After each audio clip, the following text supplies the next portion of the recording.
cruise amongst destiny's throes. Which is the right path that I value more? My tinkerer's tools or my magical form?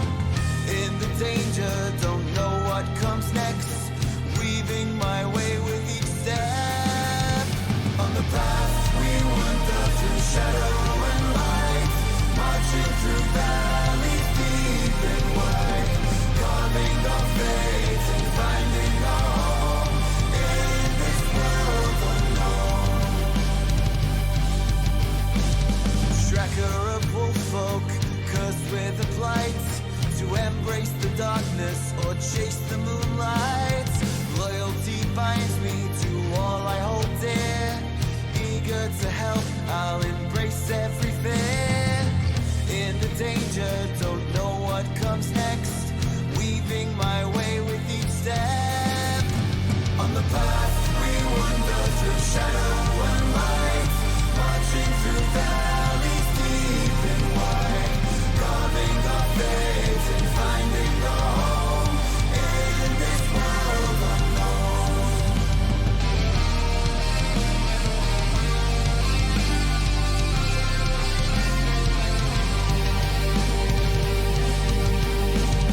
Bound to ceramic, a ghost of what was. I yearn for the path to break free from my curse. Brave in the face of all my hidden strife. Forward I journey to seek a new life. In the danger, don't know what comes next. Weaving my way with each step. On the path we wander through shadow and light, marching through valleys deep and wide, carving our fate and finding our home in this world unknown. Trained to be loyal to colonies call, yet torn by desire to be something more. Only in combat these bonds we renew. Together we journey steadfast and true. In the danger, don't know what comes next. Weaving my way with each step. On the path we wander through shadow and light, marching through valleys deep and wide, carving our fate and finding our home in this world unknown.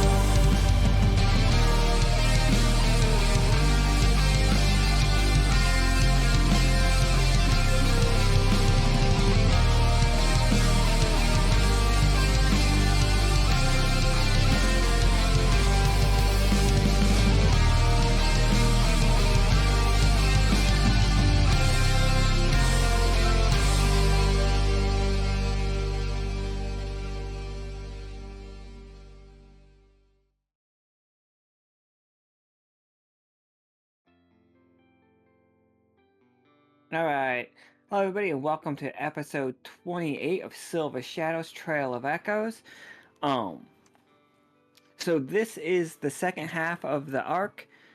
For everybody that's not like completely caught up, here's the quick gist of it. We have a strategy for how we're gonna deal with this whole corruption thing that's spreading around the world. We're gonna kill it where it is, and when it goes back to its source, we're gonna kill it at its source. That is the plan. And that is how most of the games this month are gonna work. Today's game, because it is a hold off, like it is one that we've pushed back on because I had a headache. It isn't in a different time period, but it doesn't match that exact same criteria, and we'll see what's going on with it. I was about to say something. Oh, real quick, because we were just talking about it. This is the last third of the arc, and you can just clear that up for me. But real fast. This week we're getting a lot of stuff out, and just like I just want to thank everybody for allowing us to do this kind of stuff, because I was just thinking about it and talking to these guys about it. Is we're ordering a new map this week. We're ordering those tokens this week. We're getting the theme song for the next arc ordered this week. Like, and all because of you guys' support and stuff. So thanks so fucking much. Like, really, really awesome to be able to do this crazy stuff.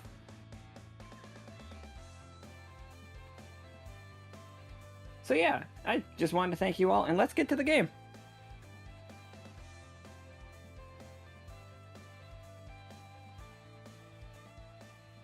Alright. So we have Clovis, played by Kevin. Hi. We got Patagon, played by Sept. Hello, everyone. We got Rosie, played by Carrie. Hey, it's Rosie. And we got Tlalli, played by Trixie. Hey.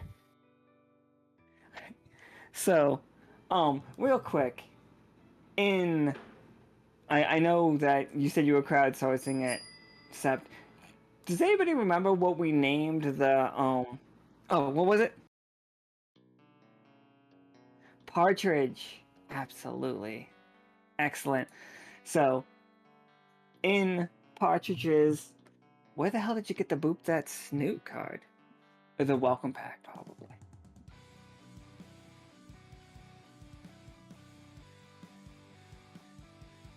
Absolutely. So Partridge is behind Peanut redoing his hair. Peanut's got a little bit of the bags under his eyes, but nowhere near as bad as like we've seen it in the past. He's a little disheveled. He's called all four of you into his office. He is somewhere between like relaxed but work mode right now. He's like, excellent, come on in. And he's not pacing his desk like we've seen him in sometimes. He is like sitting up at his desk. And he's just like, excellent, thank you. He's like, good to see you, Clovis. She's like, I'm glad that you returned in one piece. Like, Rosie, looking fantastic as always. Patagon, always a treat. And Tlalli. Now, Trixie, we need to talk about Tlalli for a second. So, What? are we thinking bottom half? Like, you've got arms. You've got your top arms. But then you're very Naga-like? Is that, like, how are we thinking about you? Probably Nagalok. Mm-hmm.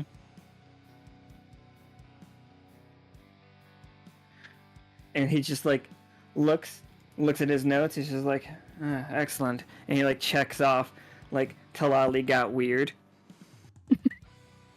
He's been getting weird. And he's just like, excellent point. Nice thing to point out. I did need to talk with you about that. Now,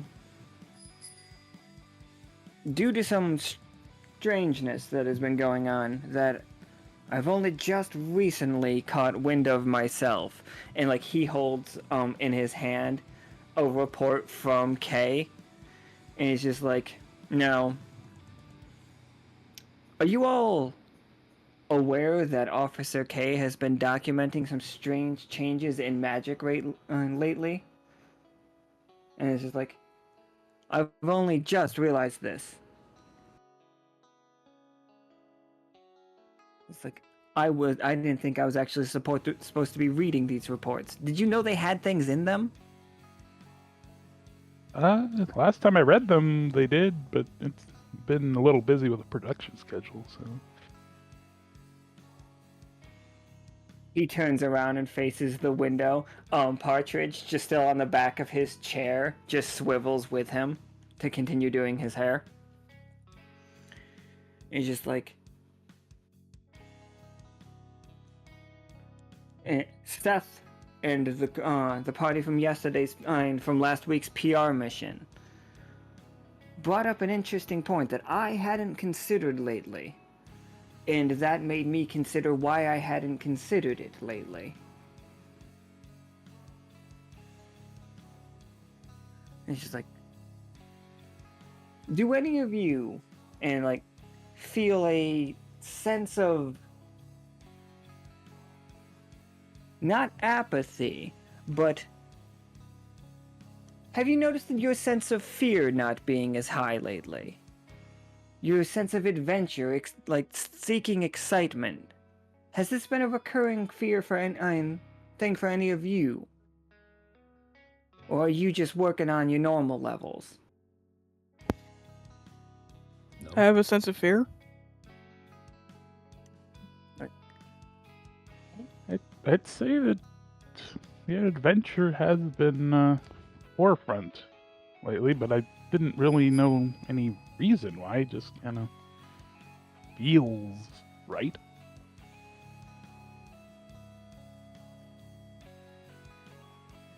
Like Peanut nods. He's like, he like throws down the paper on his desk and swivels back. His like the bags under his eyes like clearing up a little bit more, and his hair looking like really nice as Partridge finishes up.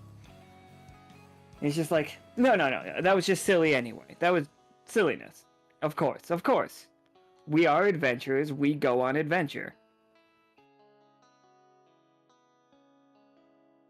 And speaking on that, the door comes and busts open. And just Reedy comes through the door. Reedy, in case you don't know, is a 6-foot tall, 6-limbed. He has got 4 arms and 2 big, like, frog legs. He most of the time wears a fur coat, like the fur royal coat with the fluff on it. Right now, he has a safari hat on over top of his crown. And in 3 hands, he has machetes, and in 1 hand, you see him holding a little plushie that looks like Patagon. So it's a little penguin plushie.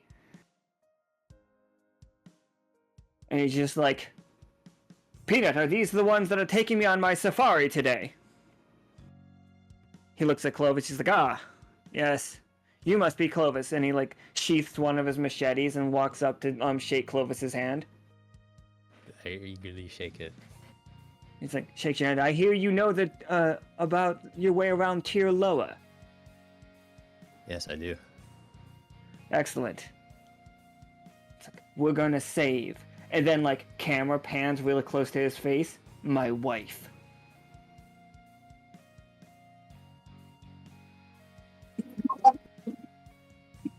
What? That's intense. Ah, You have a dear wife? Santa.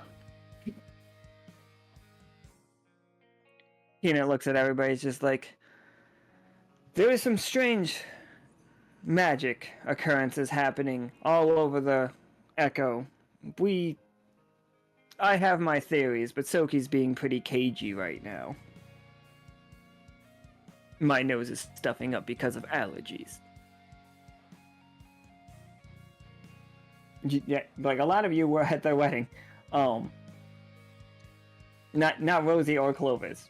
Like, not you two. You two didn't exist. Or you did exist? I don't... It feels wrong to say.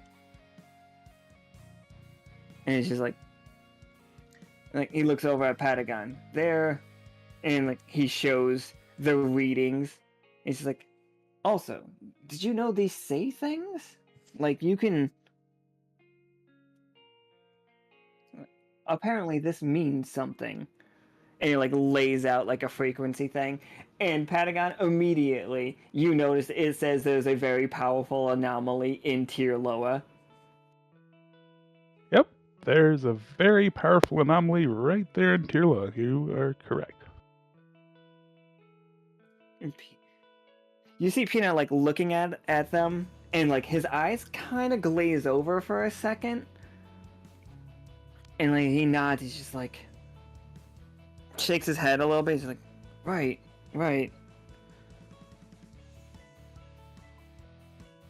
And he's like, and Reedy's just like, what if they try to corrupt my dear wife?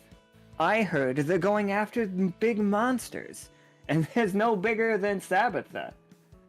It's like, and we have proof that she's down there. And he holds up what are basically the equivalent of Bigfoot sighting pictures. Like super grainy, you actually can't see anything but like a shadow of an image.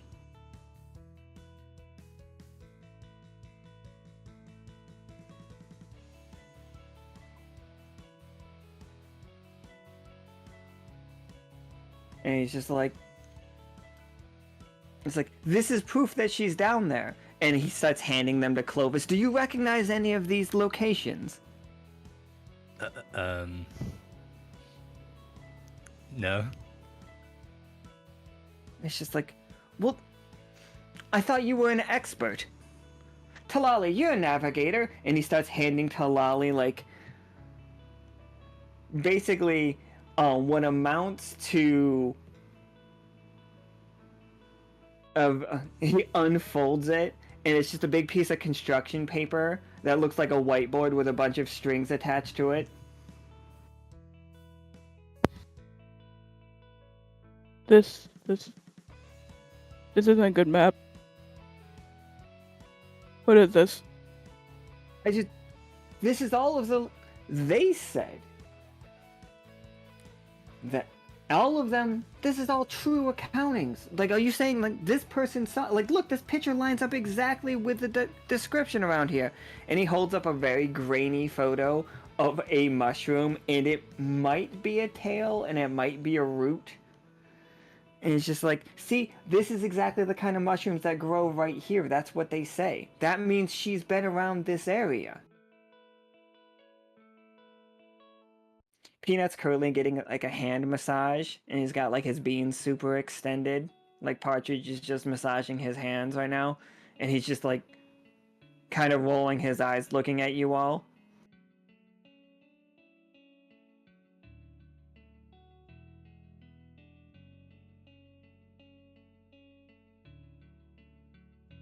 It's just like, if you all don't mind, and it would be good to solve this anomaly.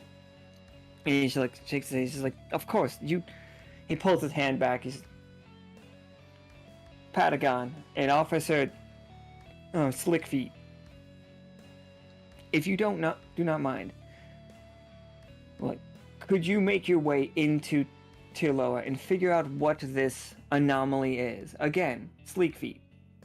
What did I say? Did I say Slick Feet?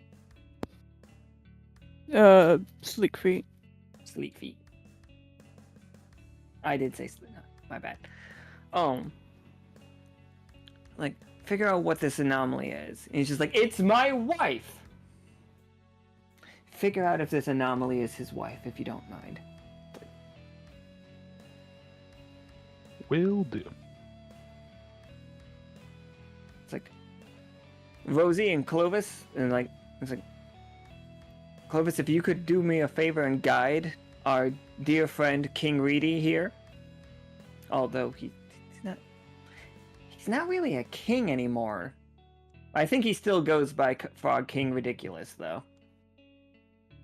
Right. No problem. It's like, what do we have to worry about sending him in there? Like, Reedy's like currently like going over his maps. Peanut just like comes over. Like, okay, what do we need to make sure he's safe? He's a member of the council. Maybe it's best if he just stays here.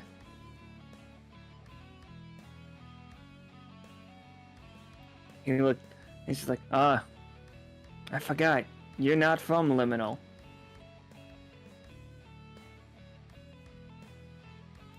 Do we tie him up? Do we have to? Well, no. How do we dissuade him? We could try giving him a fake lead on his wife. A fake lead. Absolutely. Where are we sending Reedy to look for his wife?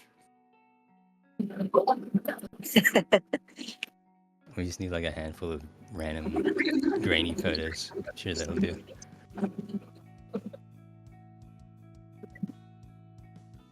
Okay, so we'll get random grainy footage, like a fake lead. Okay.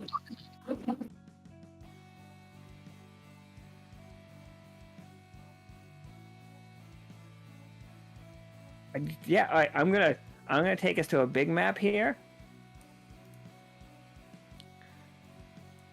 Where did we see a spotting of Sabbatha 'Cause we're trying to go here. This is where the anomaly actually is. It's actually more down here. Where are you sending him that is not there? Somewhere far. Farthest place. The farthest place.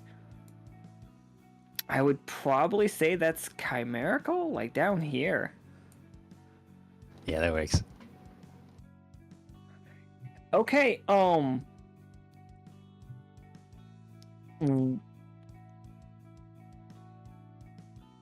you... My question to you, are you creating this image, or are you just describing one of his images that he already has as that being chimerical? I was just trying to play off one of the photos he gave me. Alright, he does consider you an expert. Give me 2d20 to lie to Reedy.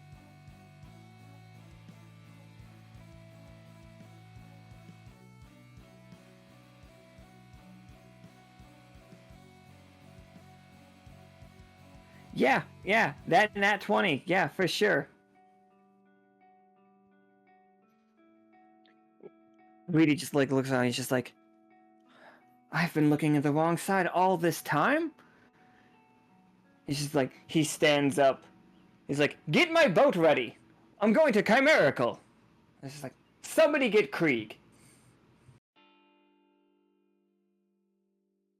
And like, Reedy like snatches up his like paperwork and just like goes charging out and he's just like, she's in Chimerical, and like lunges all of his papers into one of the mouse assistant's arms. He's just like, follow me. That won't be an issue at all.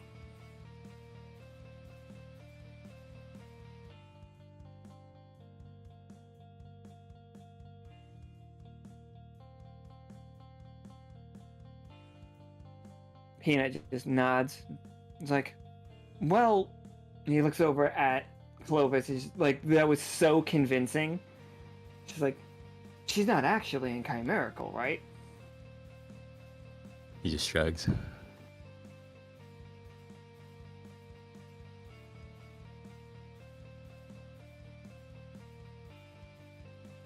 And he's like, well, okay. What all do you need? Like, we can get you into the forest, basically wherever you want to be. Are you comfortable with flying on kites? I've never done that before. I have pretty good proficiency with a version of kites. I'm not sure if it's this one, but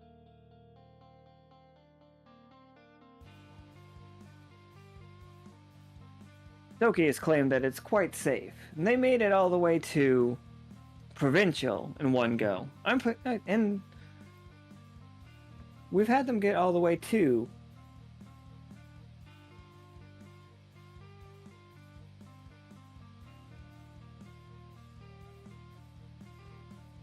this is just like the kite's like a huge fucking hang glider.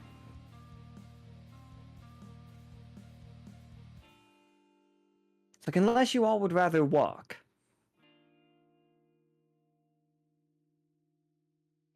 I'm fine with kites. I can try. Clovis just has 3 kites tied to each other.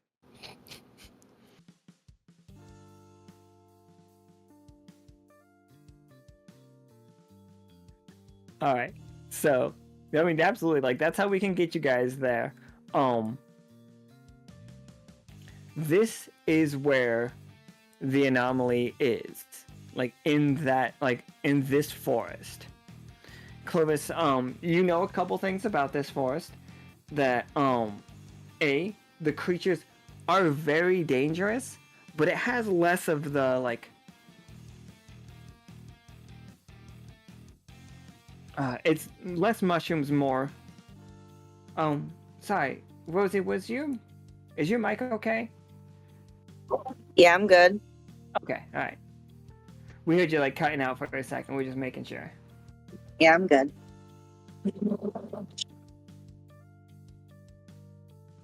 Absolutely. If Patagon uses Soki's kite tattoo, we don't even need to make a roll. Like Patagon can just get us here. Awesome.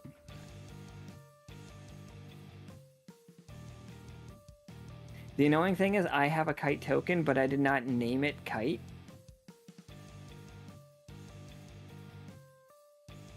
So I don't know like where it is. Oh, I named it What's It. Of course you did.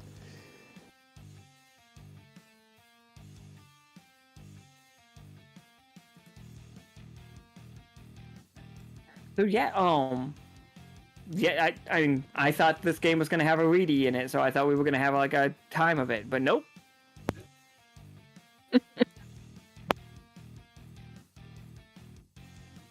Alright, so in this forest, the trees are huge. They're huge. They're very dense. You have heard multiple stories of a giant creature in these woods. Like, you have no reason to fully believe that it couldn't be Sabbatha because you have seen proof that she is here somewhere. But at a certain point, it just comes off as a conspiracy theorist thought. Sabbatha, in case you don't know, is a Tarask.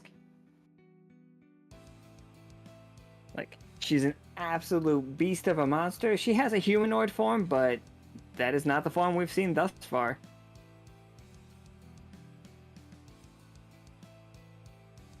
So, as you all land, you do see a couple of things in this location. There are huge footprints all around.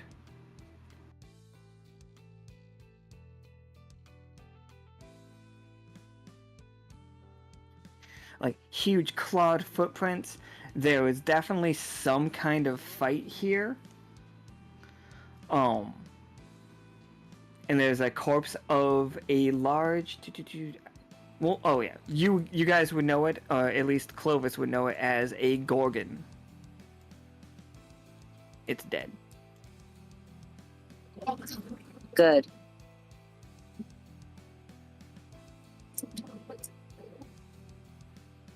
Like It's it kind of had- cute.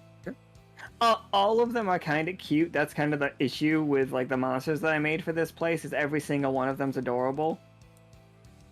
I wonder if I could ride it like a horse.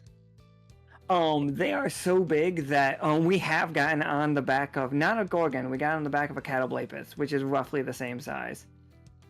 Well, then it can be done. I've set myself a personal goal for the summer. To find a Gorgon and ride it. Yep. Well, that's a good plan for the game.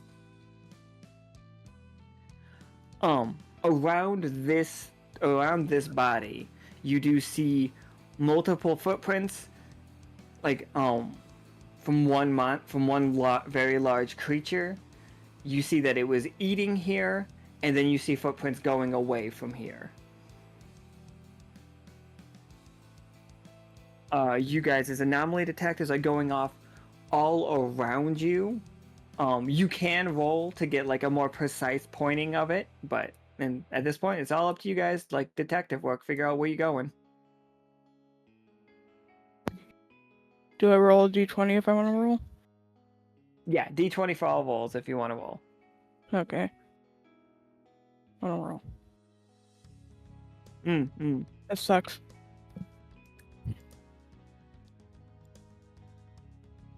Right, so 5 with the What were you looking into, Tlalli? Probably the footprints that were leading away.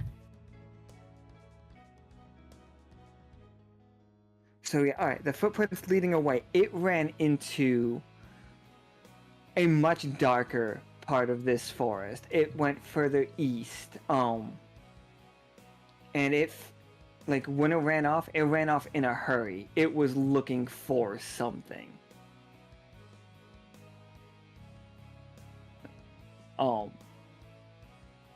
Like on the back of that Clovis, if you look at the Gorgon, you'll notice that it wasn't even remotely finished. Like the creature was eating it, but it did not finish eating it.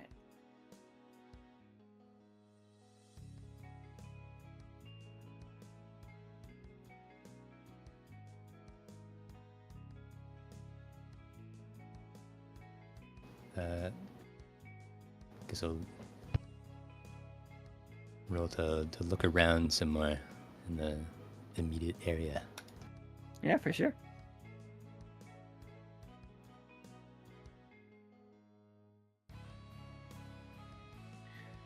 You do find you find a couple arrows stuck around the area. They blend in pretty well, but something was taking shots at the creature that was eating this creature.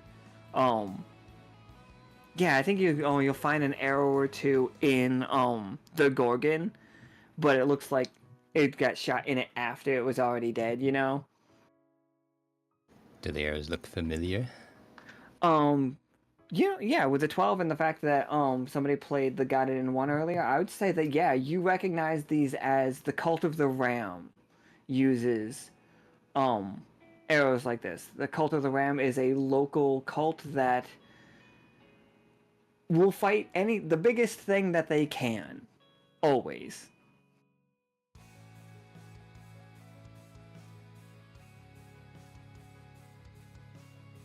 Oh, 1 second, let me just...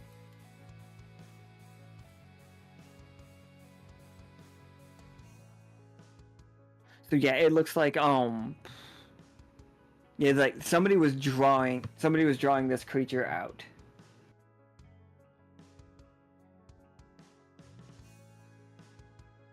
But these arrows are kind of the size built for your frame, you know, like a 10-foot tall thing. But the arrows themselves aren't like lethal. They are not like poisoned or anything. They're not like huge broad tips or anything. They just look like the most they would do to a creature that size is annoy it.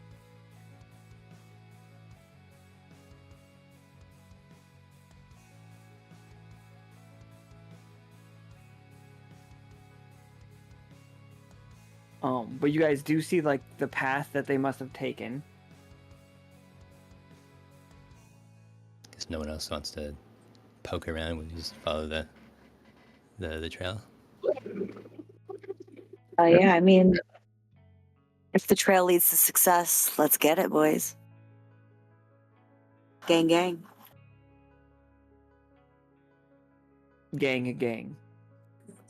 That's right.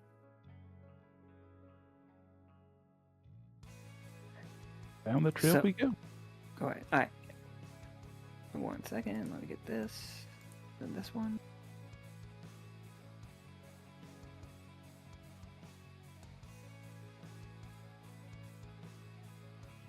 What is going wrong with my Roll20? I don't know, but I think you need a hat. A hat? I think Oh, you need a Viking hat. Turns out I need a Viking hat. Didn't know. Now I do. Alright. So, as you guys are like going through, whoa. Are you guys just following the path that thing went? Or are you looking for like, are you going like straight through the woods, or are you looking for a different path? That's just... I was thinking just following the footsteps. Well, I don't know. Maybe if we saw something cool that wasn't on the straightforward path, we would deviate from said path. But as of this moment, I think the straight and narrow path is the way to go. But I'm always Adorable. open for adventure. Yeah, you know what? Alright. As you guys are like walking that path, like not the path. The path is special, but like you see the footsteps crushing through. Many of these trees have like fallen over to the side as the creature that you're following, or the anomaly that you're following, is like tearing through these woods. You do see a little group of mushrooms, like over here, like little pink-capped mushrooms. Mm.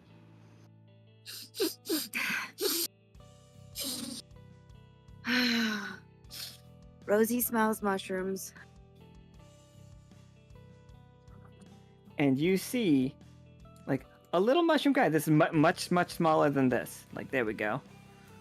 Like, on the side of it, currently pulling like wooden debris and stones back and like pulling them off and like throwing them to the side. And he just like keeps doing that over and over again.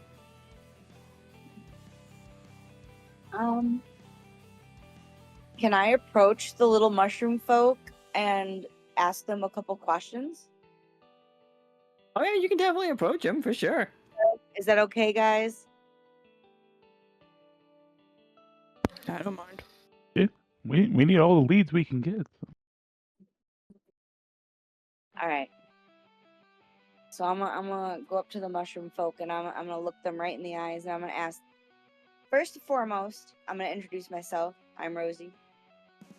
I All forgot to make you guys able to move your tokens, but you should be able to. Clovis will be the last one I need to do it to. But then you guys all should be able to move your tokens. I was like, you go up and you say that you're Rosie. That's right.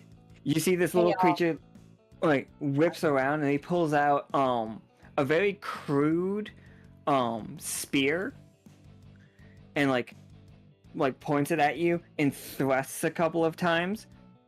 Whoa. Hold up now. I mean, obviously it feels like a little pinprick and that's really annoying, but come on now. Really?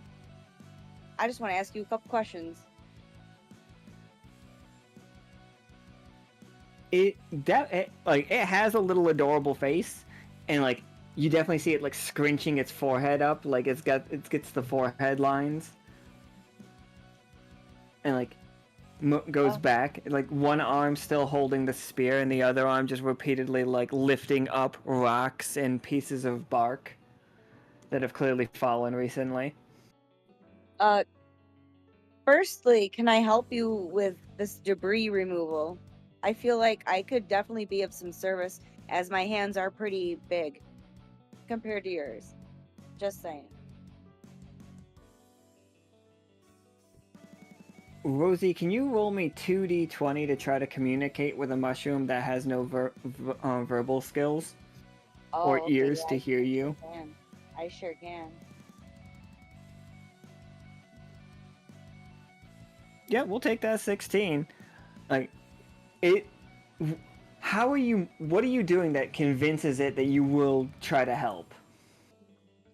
I start signing to it in forest sign. So I start patting my nose and belly and like twitching my eyeballs. And he just understands because we are creatures of the forest. He knows what I'm talking about. And then I'm just like, dude, what happened here? For sure. And with that, like, he like steps back and like points to. You guys all see where this spear is pointing.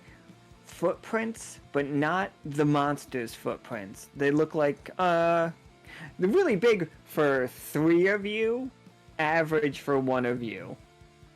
So Wonder which one. a giant. It's obviously on par with Clovis. I mean,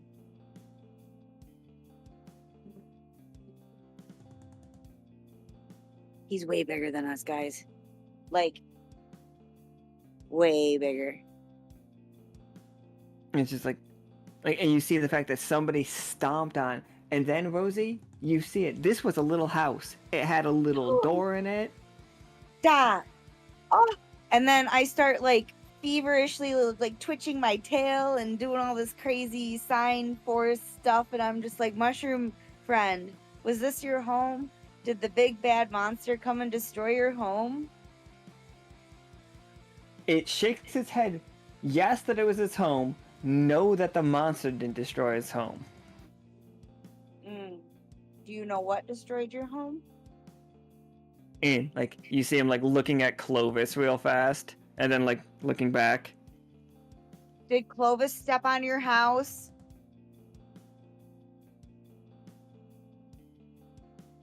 No. This little like Rosie, as you like help like clear the debris, you do find a little mushroom guy in there. Oh, no! Oh my gosh, please tell me he's okay. Definitely not dead. Mushrooms, most like sentient mushrooms are resilient. Don't worry. Okay. Alright. Though, definitely like the mushroom equivalent of a black eye, you know? Poor buddy. Rosie helps the little mushroom fellow up on his little feetsies. And I don't even know. This is taking me aback. These poor little mushroom people. We just came through and just like stomped on their entire lives. Clovis! You all didn't do that. You have not stomped on their lives. Somebody ahead of you Thank did. God. Sorry. I forget. I gotta be kind of clear with you sometimes. You're a little inebriated. Thank God. Okay. So, all right. My second question is, do they know Madge?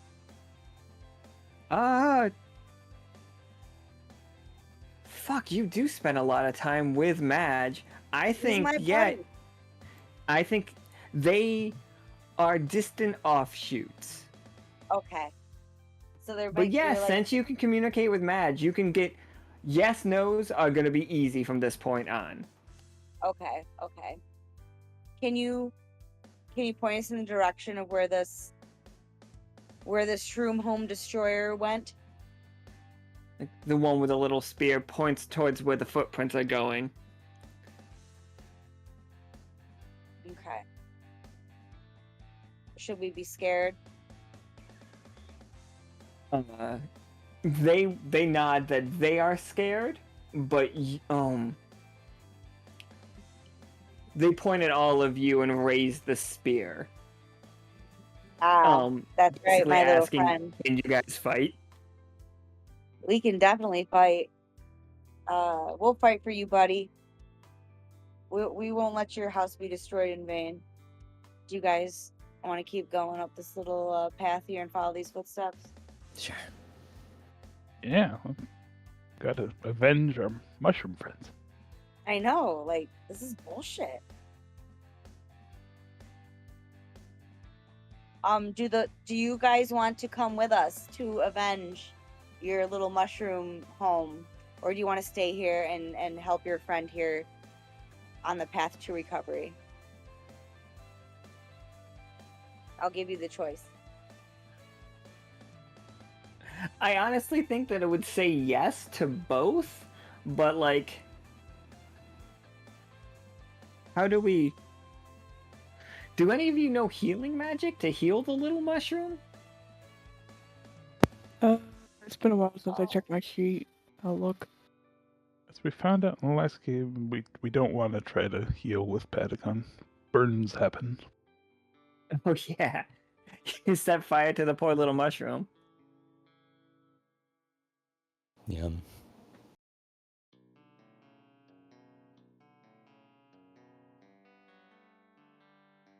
Yeah, Let's- I can, Go but ahead. it's like all of my freaking adventure points. Don't, you back up to 12, so like if you've lost any before, you are good again. It's half of my AP.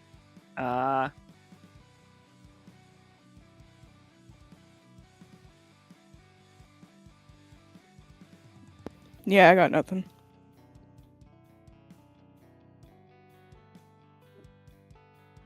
So don't worry, he will take care. Like if nobody can heal up the little mushroom guy, this guy will stay back and heal up his friend. It's like you see him like administering little like mushroom bandages. I'll tell you what. I will use it if I can use Echoes of Creation, but only if it'll also rebuild their little mushroom home. Let me read through this. Because it is plant life and forest crap. So Yeah, absolutely. You can use Echoes of Creation for this moment. That'll be very funny. It's not even rolling Rosie's 2d20 using right. her ability for the first time ever in the history of the gaming. All right, yeah. So I'm gonna use that. So I'm gonna roll a dice, right? Yeah, go ahead and roll me 2d20. All right, I got you. Yeah, all right. I'm taking the 15 for sure. You see, oh god, this is gonna be so silly.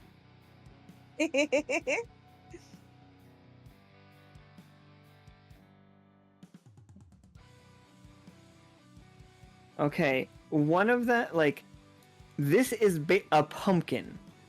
A pumpkin grows, and you see them hop in the pumpkin. And then the pumpkin gets arms and legs and grows little guns that fire pumpkin seeds. Oh yes. Like, so when you regrew their home, you also saw this pumpkin regrow. So these two will help you. Amazing. These two are from the upcoming game of fucking War Shroom. This is Burly Shroom.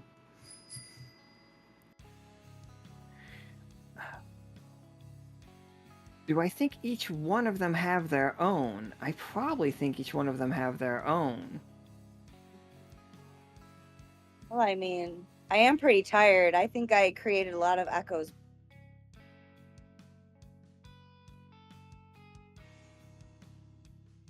Okay, so the yellow one is Burly Shroom, and this one made its little mech. That's all just bones of little animals, by the way. It's a tiny little echo suit. Like, oh exo my suit god. made of Mushroom bones. with a Rosie's little heart.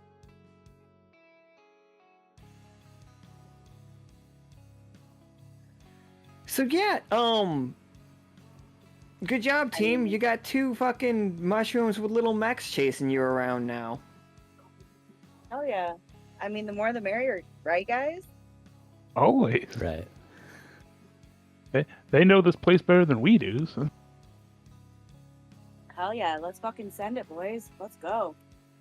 I mean, what do you need us for now? You've got like little freaking forest mech suits. I mean, y'all ready to take on the whole freaking rest of the world. They like start like firing their little pumpkin guns just into the air, but then you suddenly realize it's like, oh no, they're not actually that strong. Oh, this will be Like- fun. They're strong, just not on the scale. You know what I mean? Like, Yeah. if they were killing another little animal, absolutely unstoppable. Oh, If yeah. they were to say, try to fight a Tarask or a team of people that would fight Tarasks, a little bit more of a problem.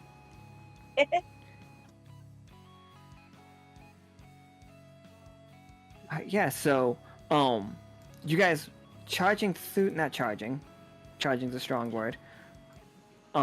Going through the forest, like following the path. Let me grab our 2 friends now that I know that they're here.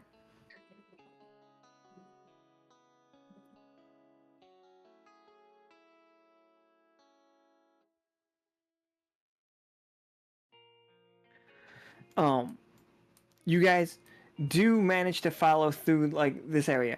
Couple things that you guys are like seeing as you run through this woods, and especially for like Officer Tlalli, and granted you don't really use your like title very often, but things you guys would notice that might be worth pointing out. There is not nearly as much like corruption here.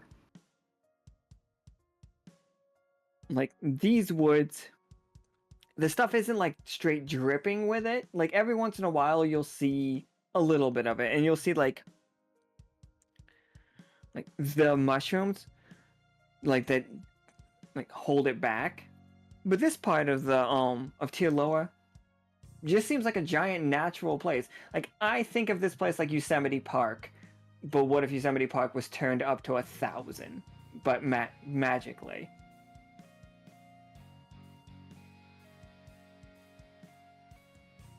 But you guys do see tracks. You do see evidence of fighting once in a while, like around here. Like, you do see footprints from that one group. Do we want to stop, spend time like examining it, or are we just running forward? Because again, I'm good either way.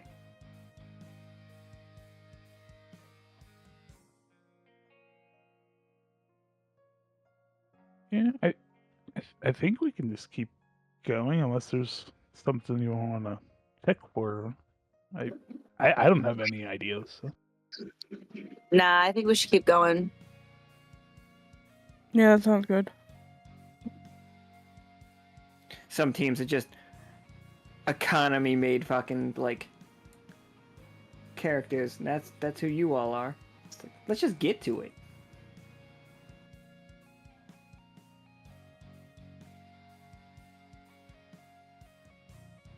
Alright, let me. I know Clovis is AFK for a second. While he's away, real quick, can the three of you just roll me 20-siders? All right.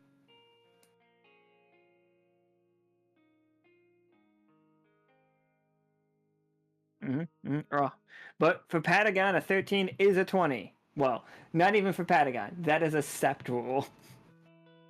Thank you.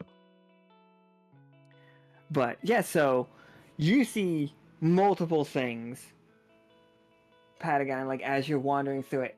It looks like, and in your mind, like we know, Patagon has like a chorus of voices in his head. Some of those were most certainly hunters. Like, you are seeing that something is being, the creature that you're chasing is being led somewhere. So I think they're leading it either into a trap or into a clearing, some sort of, place that people are running after it to, get an advantage at least.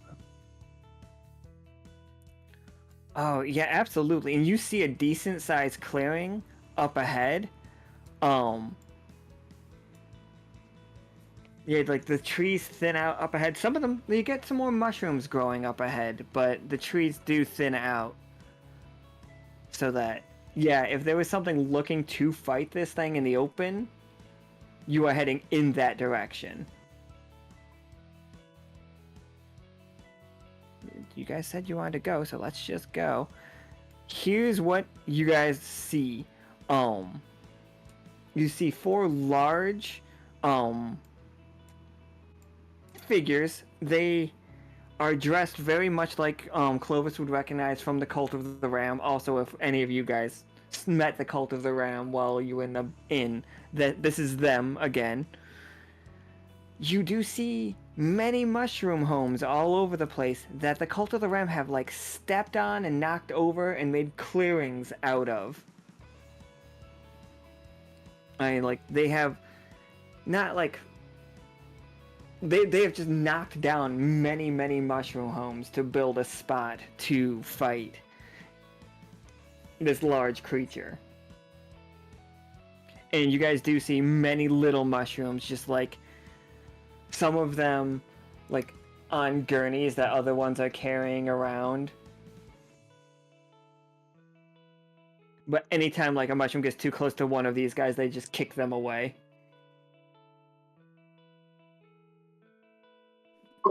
So these are the menaces. These are the menaces that are destroying our mushroom friends' houses.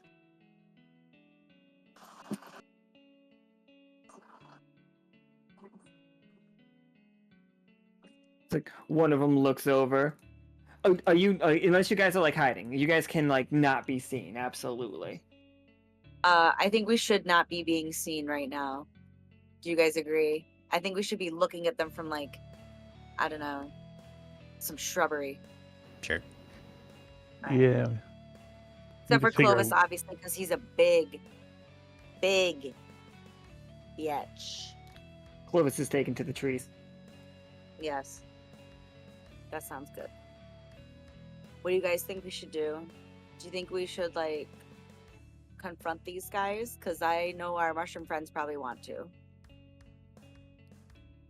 Burly Mushroom, who is sorry, the one in the pumpkin is Burly, and the one in the little like bones is Creepy. That is just their names. Very similar Burly to and like how Creepy. Burly and Creepy. Burls and curls. Do you guys want to fight these BMFs, or do you guys want to like just ask them why they did it, or do you want to confront them? They're ready to go right now, but like they'll wait till you guys can like learn. They are gonna follow your leads. They will help you fight them though, if that is what What do you it guys comes think? down to. I mean, one hand, they are going after our original quarry, but they're kind of doing it in a mean way. So, Yeah, like They're being absolute bullies. so We don't put up with that. like, how do we do this? Like, I feel like I'm gonna get my butt whooped though, because they're huge and I'm not so huge. So I'm just kind of nervous. Not gonna lie. I say we should fight him. You wanna fight them? I got Yeah. your backs, guys. I mean, Rosie's down. Like, I got your backs. Clovis. I mean, Clovis might know them the best. Any possible way that they can be reasoned with, or are we just gonna have to show them the pointy end? Would I know that? Oh yeah, for sure. You can either, if you want to, on the spot make it up. That's fine. But some things that you would know about the cult of the Ram in general. They are a pretty inclusive group. They are mostly made of like furbolgs. Those horns are never real on them. Those are all they've earned those via rank. Synthetic. Yeah, they are synthetic. Some of them are just wood carved to look like horns. Some of them are actually horns, but they strive for a one-on-one fight. They do not attack in groups unless the group is even. Like they'll do 4-on-4, but no matter what the size of the creature they're fighting is, they will not group up on it. You can see as you approach, they have littered this area with traps. Like you see your common pit trap over there. You see a couple, you see giant cow traps placed around the area, and that's just the ones that you see easily. So there might be tons more around this area. What a bunch of amateurs, not even hiding their traps well. I fear for the ones that we don't see, though. If you guys want to like take a look around, even if you roll a 1, it does not mean that you set off a trap. Low rolls, I'm just gonna put more traps out there if you fail. But you guys can like just look around to see if you find anything else. Yeah, let's look for traps. Rosie don't I do want to like get it. got. Except I'm doing poorly. Oh, look at all these tough choices. Yeah. Oh, should I roll? Yeah, Clovis, go ahead and you roll me 2d20 for this one. Okay, the first one was an 8. We've got all tough choices thus far, except for Rosie's abject That was a failure. misclick. These are gonna be 2. Okay. Oof. Nice. All right. Tlalli, because you're the one that rolled the highest, it falls on you. You have Great. a tough choice. I will not add any more traps, but I will not reveal any traps to you. Or I will reveal all the traps to you, but tell you that they are much more dangerous.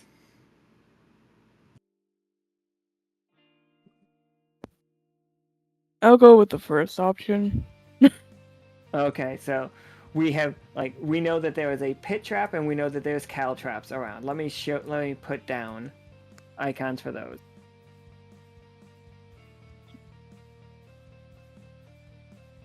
Oh man, I do love the trap icon, the trap tokens that I have. Are you guys ready for it? You're not, but here it is. Awesome. Nobody was ready for that one. Oh my gosh. Sometimes I forget that I have tokens. There's a pit trap because it turns out I had it.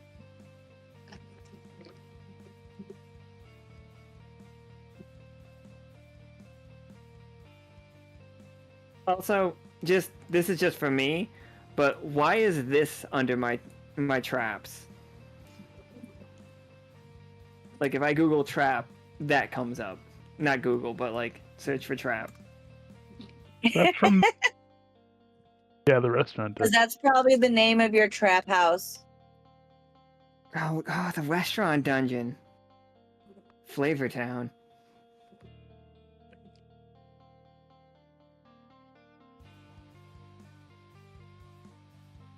All right, so the good news though, for us, we see the cal traps and we see the pit trap. The pit trap is designed for something huge, by the way, Clovis, like huge.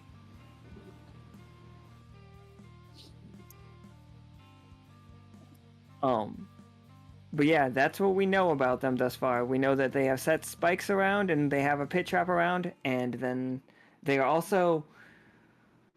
clearing out the mushrooms and putting traps in those spots. So when they'll go over and they will literally just boot one of the mushroom homes, and you'll see it just bouncing down the hill as they start planting giant landmines and stuff.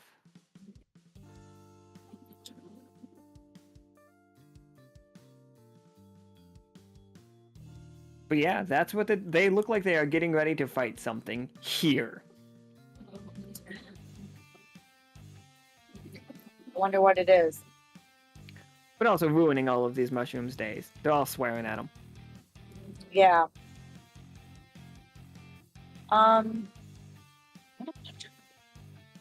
Boys. They couldn't find a better place to do this? They're setting up for an ambush for whatever they're waiting for, but yeah, apparently they have no regard for those who actually live here, so.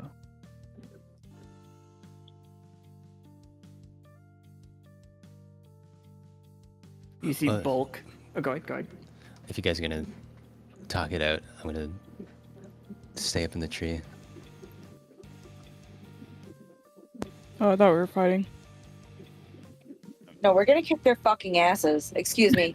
All right. I'm sorry. We're gonna destroy their buttholes, but not in that kind of way. We're gonna destroy them in a non-pleasant way. In like a kill them way, or like. Yeah. Okay. Well, hurt them badly, or they can F off. I love how attached you guys get to little friends immediately. I'm just like, You all gotta right. stick up for the little guys. They're wrecking the ecosystem. That's right. When Tlalli says that with her eyes getting black and stuff, it's just like, oh, that's scary as hell. Why is our fucking Axolotl character really scary to me? Doesn't she have poison now? Oh yeah, you Yeah. definitely do. Yeah, you are a fucked up creature. I love it. All right, so they still don't see you. They are all taking care of their business, walking around. In these moments, you will become aware that they are well equipped. They all have, well, Clovis level weaponry, Clovis size, but they are not using guns. They use giant bows. They each have at least one large weapon. Most of them are carrying an axe. Every once in a while, one of the mushrooms will like charge them and like stick their spear in their ankle and then just get like kicked into oblivion.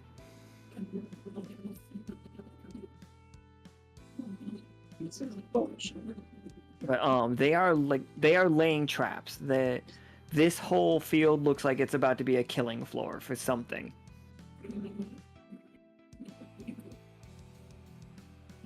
Do you think it's gonna be another one of those big fucking eyeball things that I can ride on? Because I'll make a saddle right now.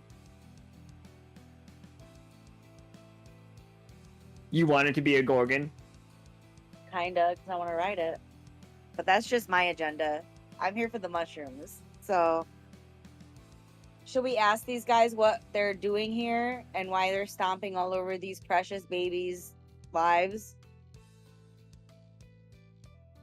You can do that, or you can ambush. I'm like, it sounded like you guys were going with the ambush, but I'm fine either way. I just want to bite someone. All right, let's ambush them. Fuck it. Let's send it.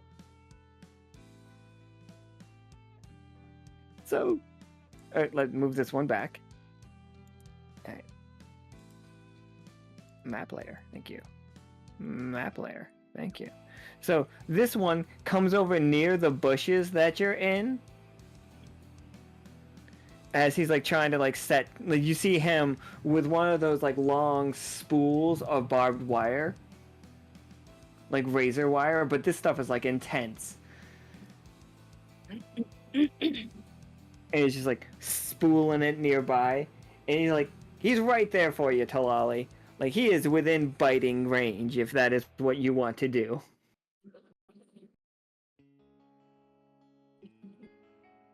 Or we can talk to them.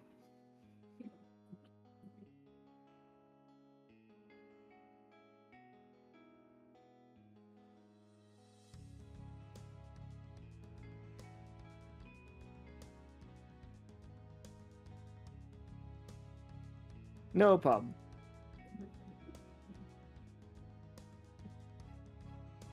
I'll let you guys take the first go at this. But yeah, I'm gonna totally bite him.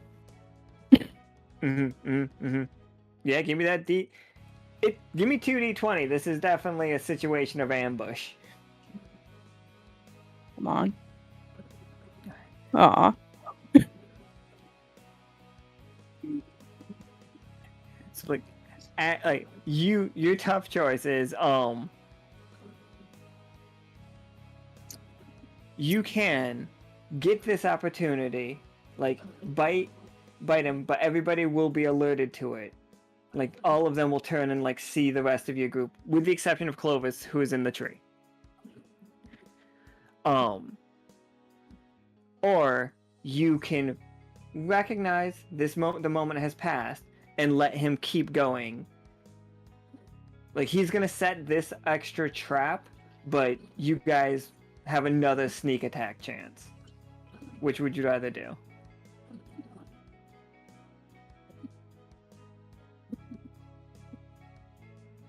I'm trying to decide how logical she is because I really want to bite him, but I don't the want to bite's fuck everyone. gonna hurt him. The bite's gonna be great.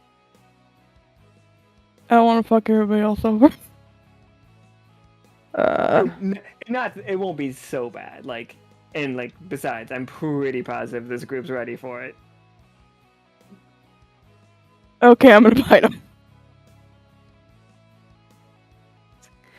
Like where are we aiming? You can bite him wherever you want. Like, but where is the bite?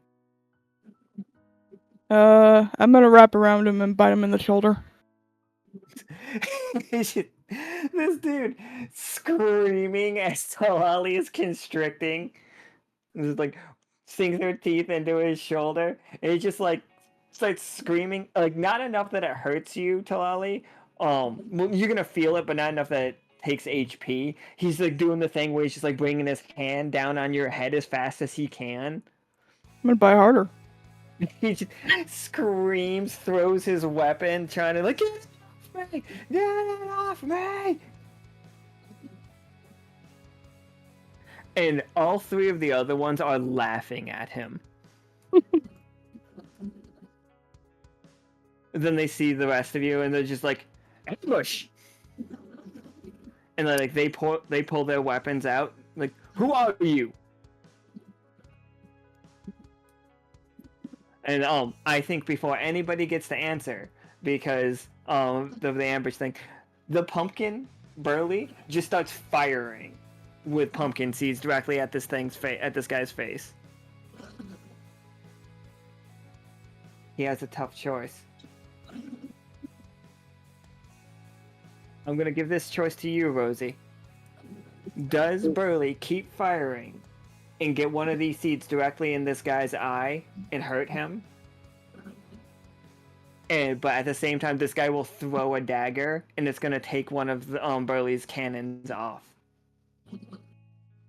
Or is he gonna just not be doing any damage so that they ignore him?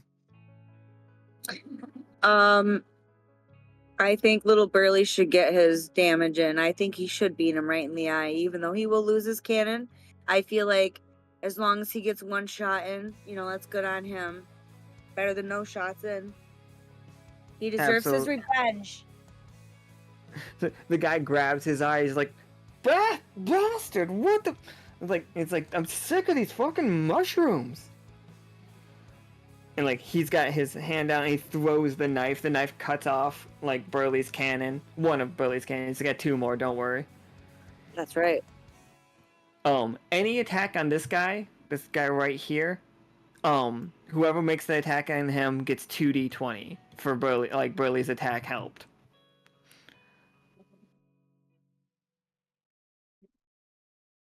This guy down here, he is a Cult of the Ram member, but he is also just kind of a cat. In case you're wondering, he's actually from Digburg, and his name is Thisson. Last name that. That's cute. All the cats from around around Digburg have pun names, like Juxtapose. I like it. I just named him. Alright, so Tlalli is wrapped up biting this poor fella, whose name is Oon.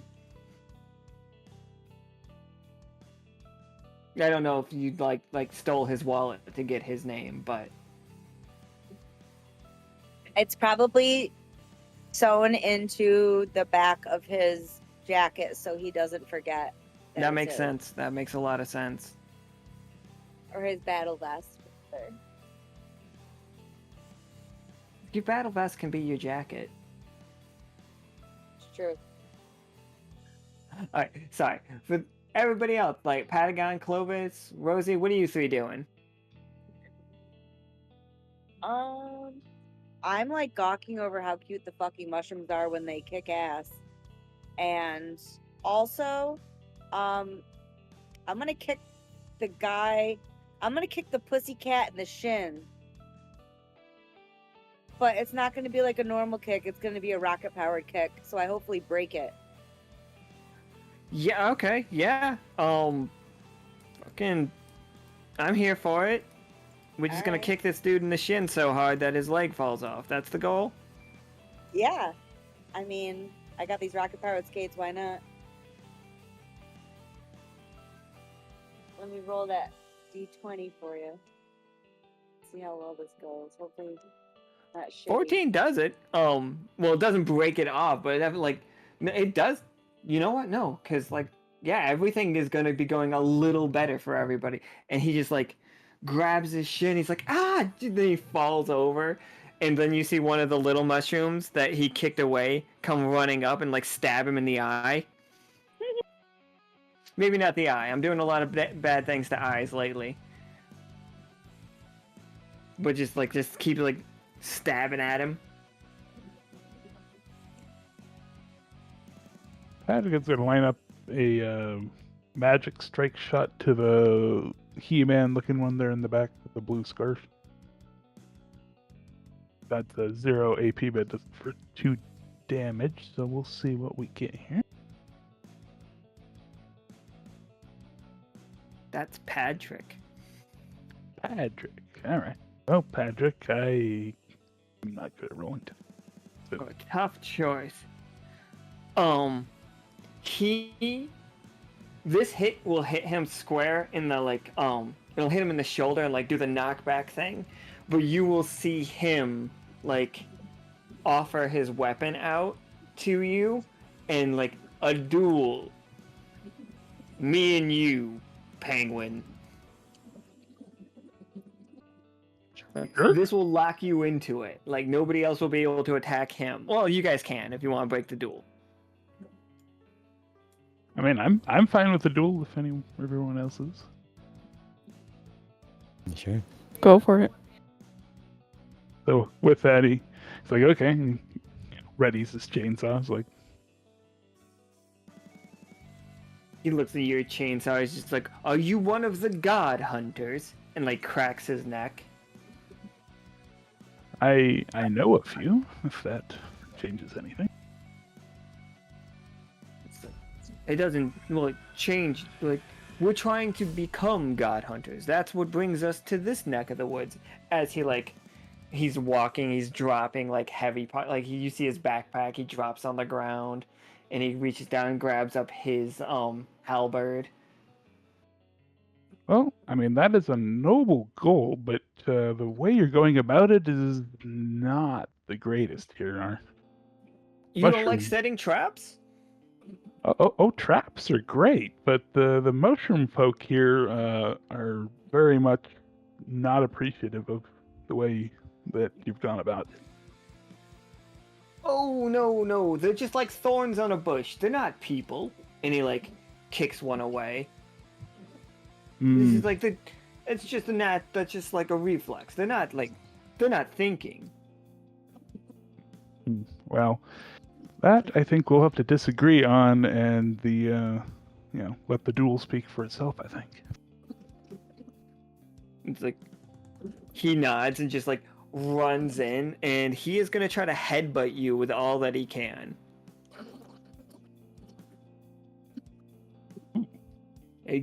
But what does Patagon getting ripped like Jesus look like? That's what I was just thinking. I mean, it does have sleeves now, so that's good.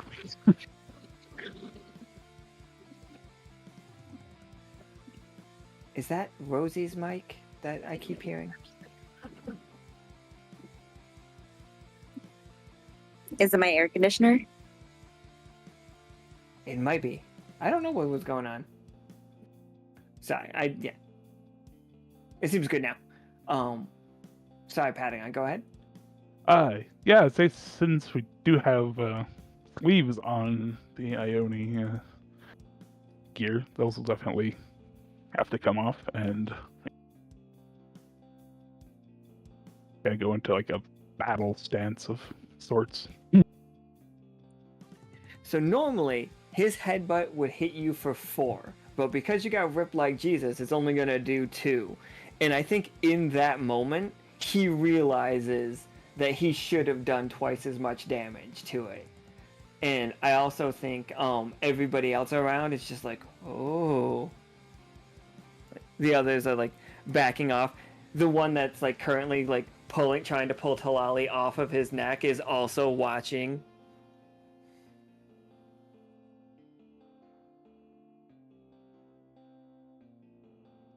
And he's just like, he's impressed, but he's just like, you see him like pull his halberd back. You get an attack right here if you want. Okay, so gonna dash back in and strike out with the chainsaw. So we're just gonna go in for like a kind of like a gut punch almost. Penguin gut punch. I love it. Yeah, give me 2d20. I think he's very off balance right now. Okay.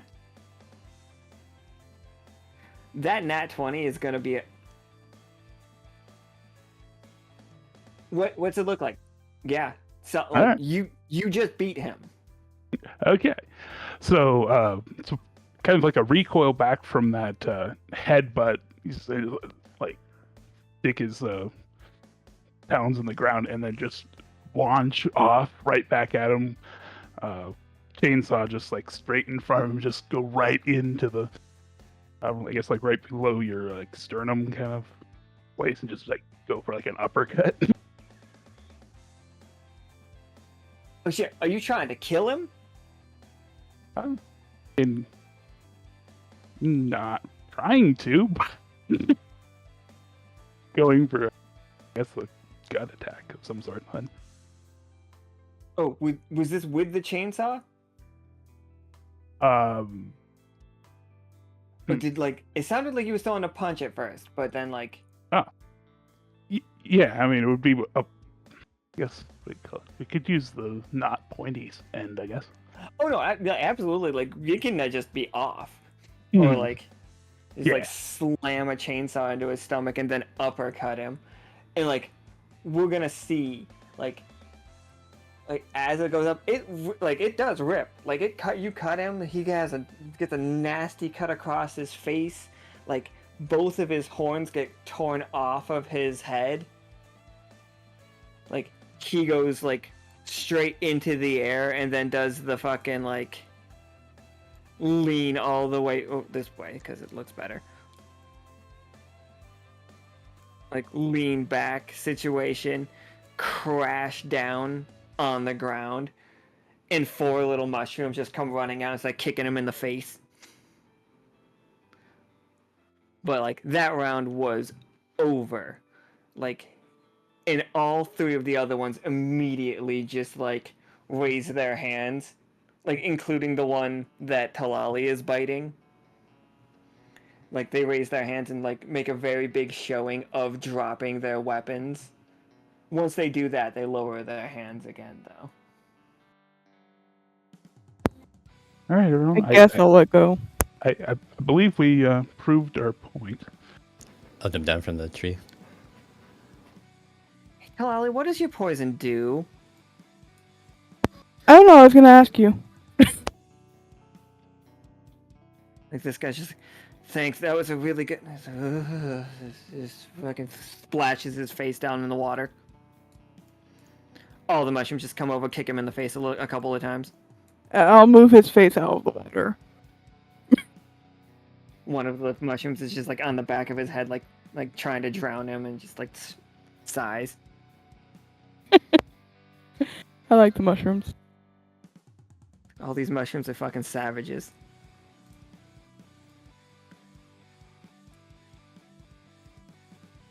This guy just like pumpkin seed stuck in his eyeball.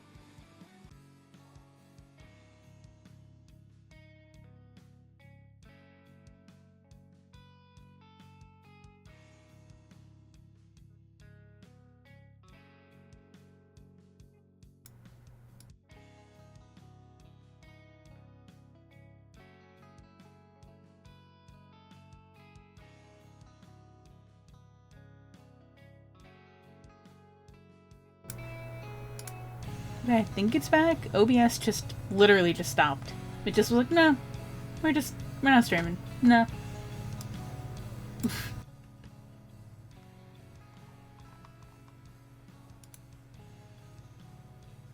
I had to take a munchies break.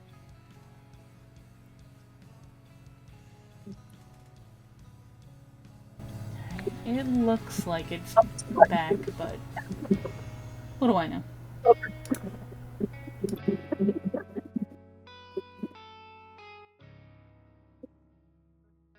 Okay, I'm back as well now.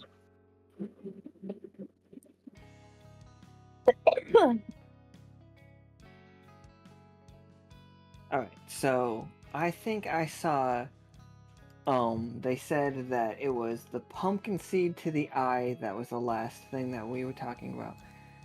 And then Patagon was telling okay. Do you want to try that one again right there, Patagon?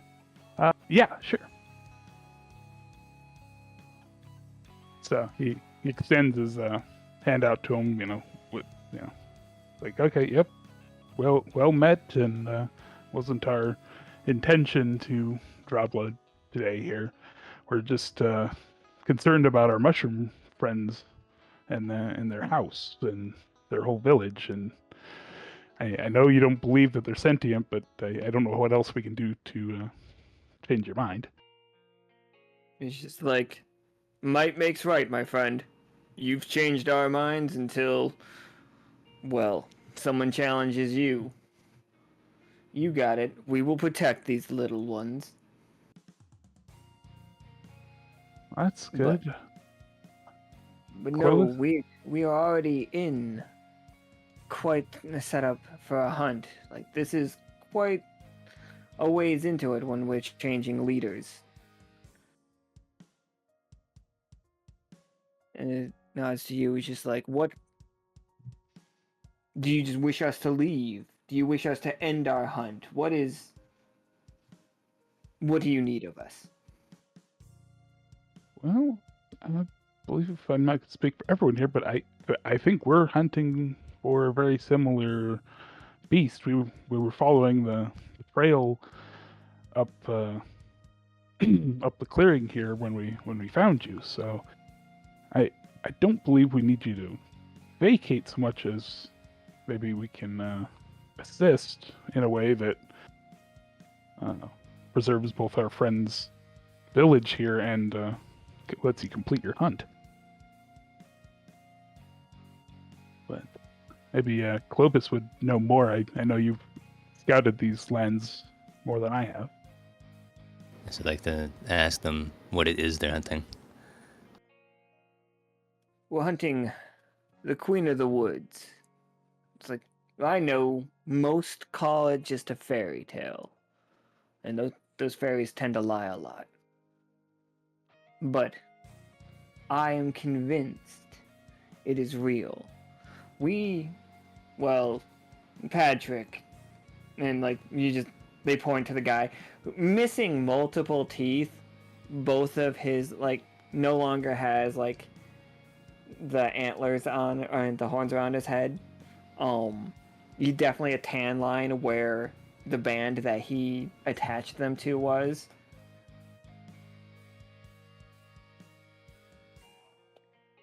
And then he's like, well, Patrick believed that this was our inn. He's like, we heard that the God Hunters were recruiting. And we thought, we've always been more of a troop of warriors. We work well together. And the one-on-one fighting from the cult doesn't really work for us anymore. We thought we'd branch out, and if we brought them the Queen of the Forest, it's like, what is a more god of a creature? We kill it, we get into the guild, and we get into the God Hunters, we're famous. And then they all, slowly especially the one right in front of Rosie, realizes who Rosie is. You're Rosie of Tomb Squad. That's me. 1/4 the Tomb Squad. Well, 1/100 now because everybody's a Tomb Squatter. It's just it's just if your team's boss killed our team, be our team's boss, and we're work for you, does that make us kind of part of Tomb Squad?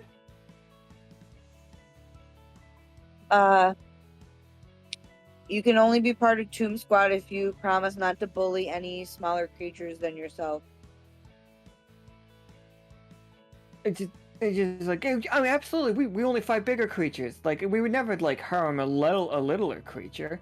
And then they look at the mushrooms oh, you count this? This is my mushroom friend. I don't wanna this is and that's his name, and it's just looks at me, he's they're just mushrooms though. They're just a plant. They're not just mushrooms. They're not just fungi. They are living, breathing creatures, and they are important to our ecosystems and to yourselves. Without the fungi, you would not be here, okay? Need I say more? Leave them alone. It's, all right. That's just like, I mean, might makes right, and like clearly, and then he looks over at Patrick again, and he's like, clearly you've got the right of it.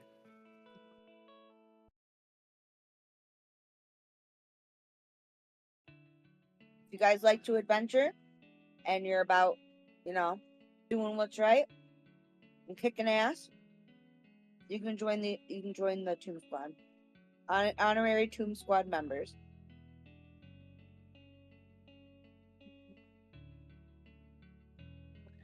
I think the one that is currently poisoned, whose name is Un, and the one with the pumpkin seed in his eye, whose name is Prowl, like both of those two are very interested in joining Tomb Squad. As This they guy, should be. Vissen, he doesn't. He's kind of an asshole.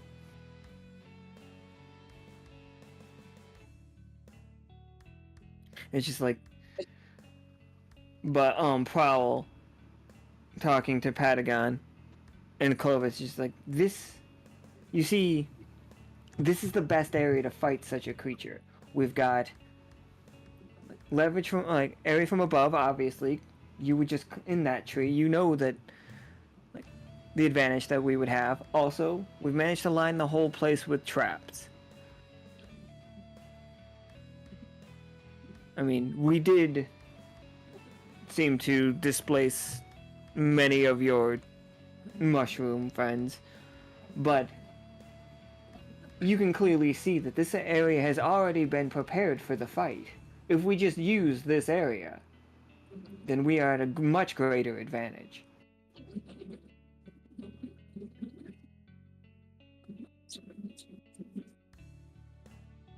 Well, Clovis, I think he has a point. I mean, it is already destroyed, but I think the condition will be that we help them repair their village when we're finished.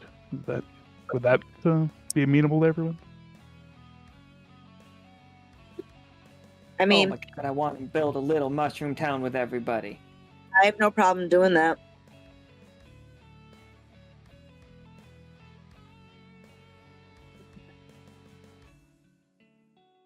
Hold on, my game today changed completely. How do we just build a little mushroom town? I'm for Mushroom Town. First, we gotta kill our giant monster, and then we get to build a mushroom town.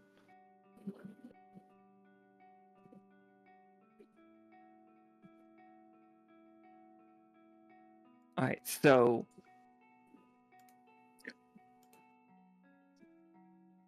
we are gonna do the fight here. Is anybody going to wait? We discussed this. You guys don't have any healing, right? This team is just no heal. I mean, Not for you, no. I can heal, but I'm not gonna do that again because I don't have enough points. This little mushroom doctor, don't worry. He's taking care of him.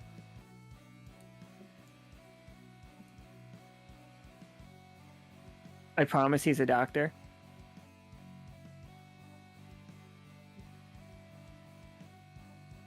Okay, so I hope none of you get like really hurt in this upcoming fight, please. This guy has a very hurt ankle. This guy is poisoned but getting back up. This guy has a pumpkin seed in the eye. Can't he just pull the pumpkin seed out? Is he just gonna keep it in there? He's like it? very dumb. Do you want to help him? I will pull the pumpkin seed out. He's like, oh,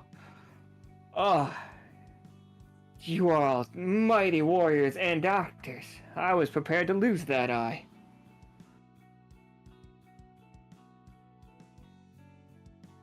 It's like, you must be some great healer from your home. No, not at all.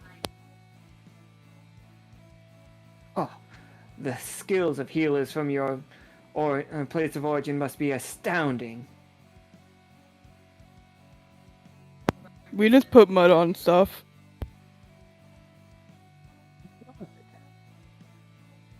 Mud on stuff, you say? Just rub some dirt on it and walk it off. You see the mushroom currently covering Patrick's face in mud. Just completely covered. Like, he's got like a reed. He's got 2 reeds stuck up his nose. Just giving you a thumbs up.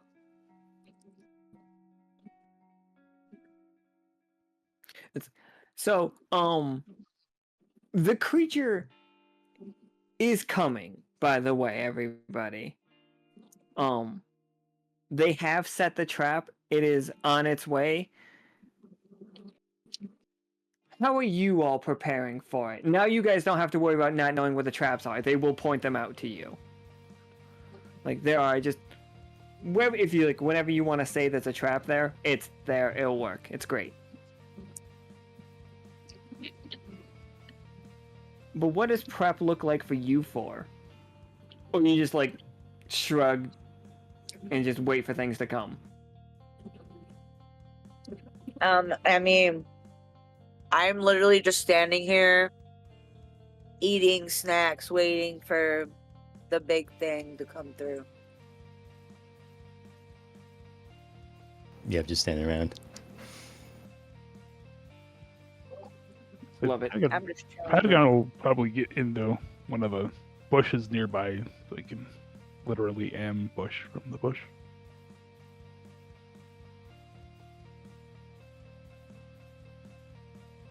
Standing Yeah, out we in the could try field. hiding again.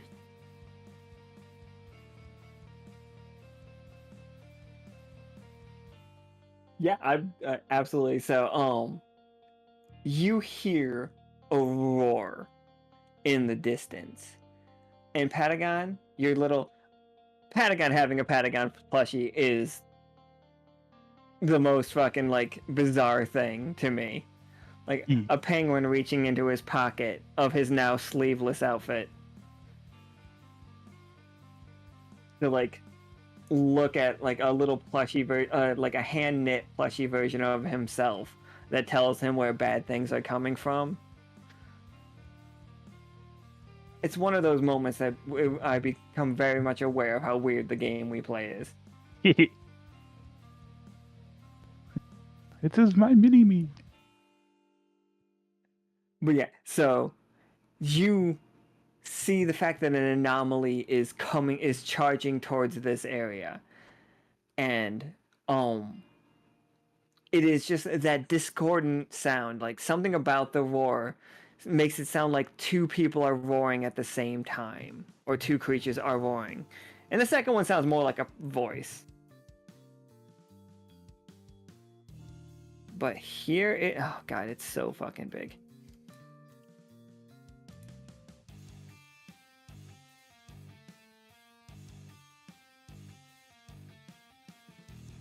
So the creature comes charging through it. It is already wounded. It has got multiple arrows stuck in it. And yeah, Tlalli and Soki, you get first action.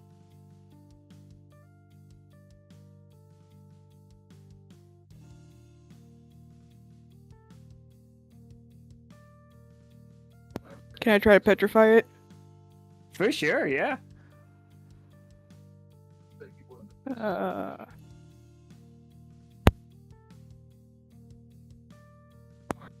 am just this time. You definitely get a second one though, because I did say like you guys are in ambush position, so you definitely get a second D20 there. I thought that was gonna be a 4 and just feel even worse.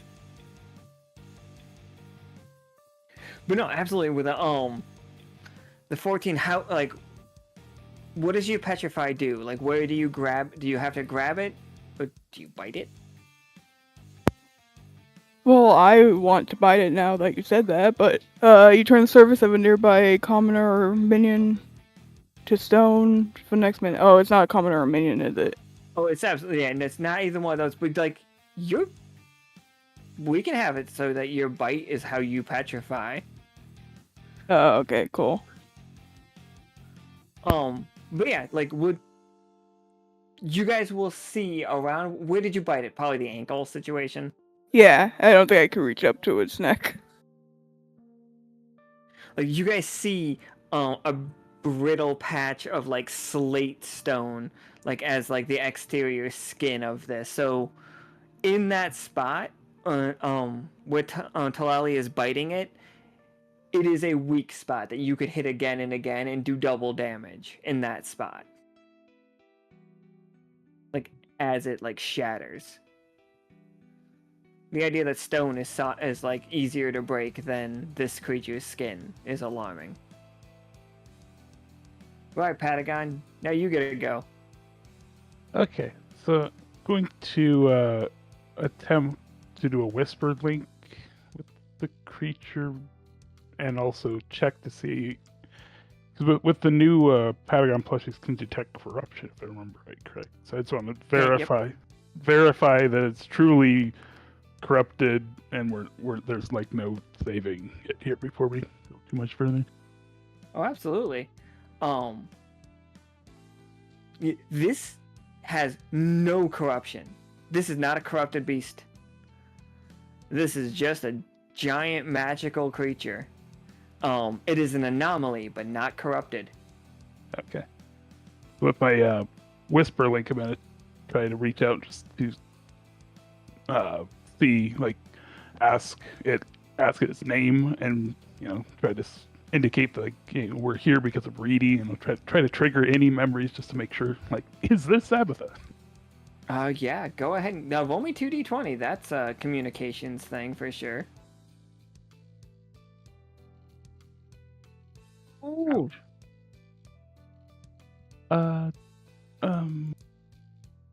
If this is a change roll situation, go for it by all means. Like if anybody is changing the roll, just tell me on how. Like,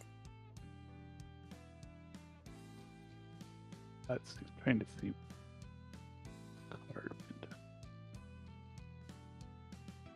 So I'm gonna reach in because of the link earlier when we were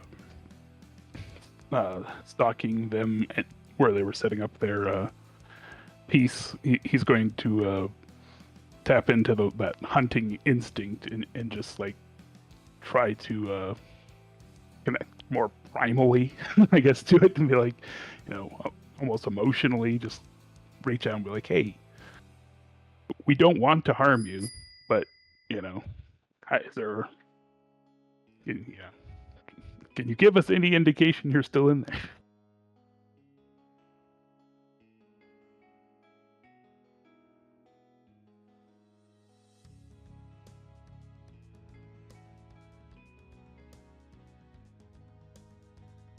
yeah, I think there is a moment of you this creature taking you all in that primal moment.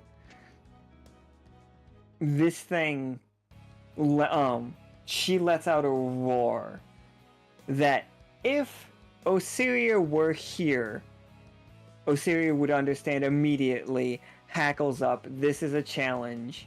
And it's just like and she roars to challenge you all. I think there was a moment of understanding. She is not going for lethal. She will hurt you. She will break your limbs. She is not trying to kill you. Okay. So I will communicate that to everyone. Be like, okay, we're going for a non-lethal battle here. We want to win.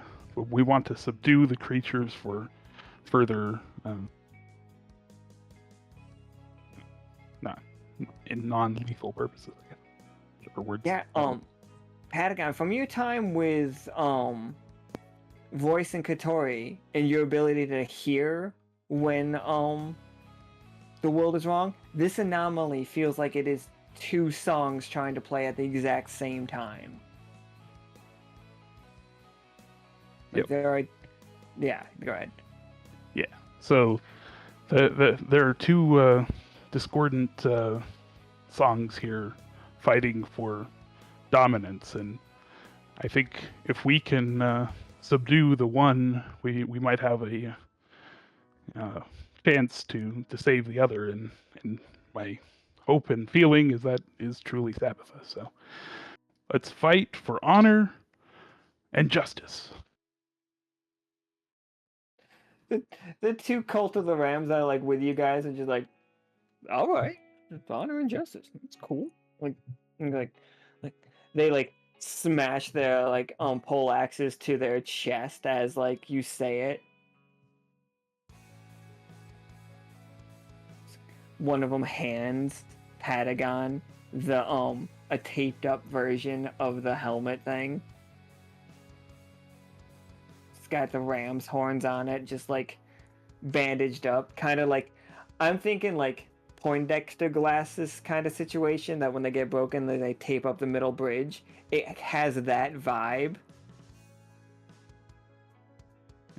Well, sure, we can. I'll help you guys out. I'm not joining your cult, by the way, but I will fight with you this day. It's like there was a choice.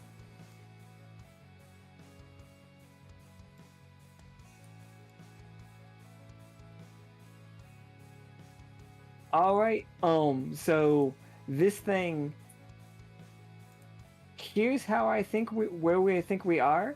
Like, this is Sabbatha. We have to fix her anomaly. We know how to do that sometimes, but we're not going to be able to do it while she's attacking us. So, subdue a Trask, you guys. You know, just do the impossible. We'll be good. I'll handle And this. yeah, I love it. Also, feel free to like if you want another die, mention the mushrooms, the hunters or the Cult of the Ram guys, or any of the traps around for sure, and I'll give you dice accordingly.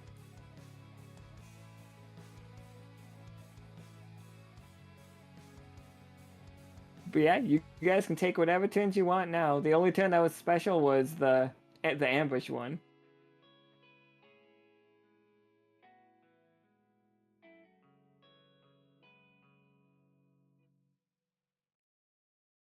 Like she is leaning down, roaring. She will attack in a moment, for sure. Everybody can be braced, ready to go. Is the pitfall trap big enough for her? It'll catch one of her feet for sure. Like she'll fall to her ankle, or like her whole ankle will go in.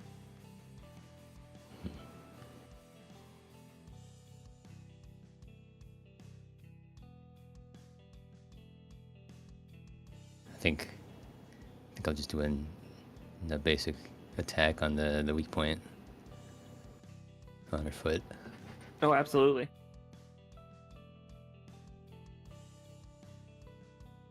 Go ahead and give me 2d20 for that. Sure.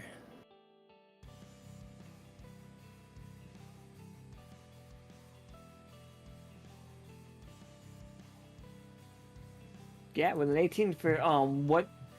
And you were just using like your curved like. Just my sabers. Yeah. Like they crash in and like the Tlalli. I'm assuming you move your head back away from it, like so we don't have to take your head off with it, obviously. Like that, you see Clovis just shatter right through the slate of this creature, and like we are deep enough now that like her ankle is bleeding. Like we have hurt. Oh, yeah, Patagon. Who's taking that? Another one? Is it you? I was gonna offer it up in case either Tlalli or Rosie wanted to jump on in.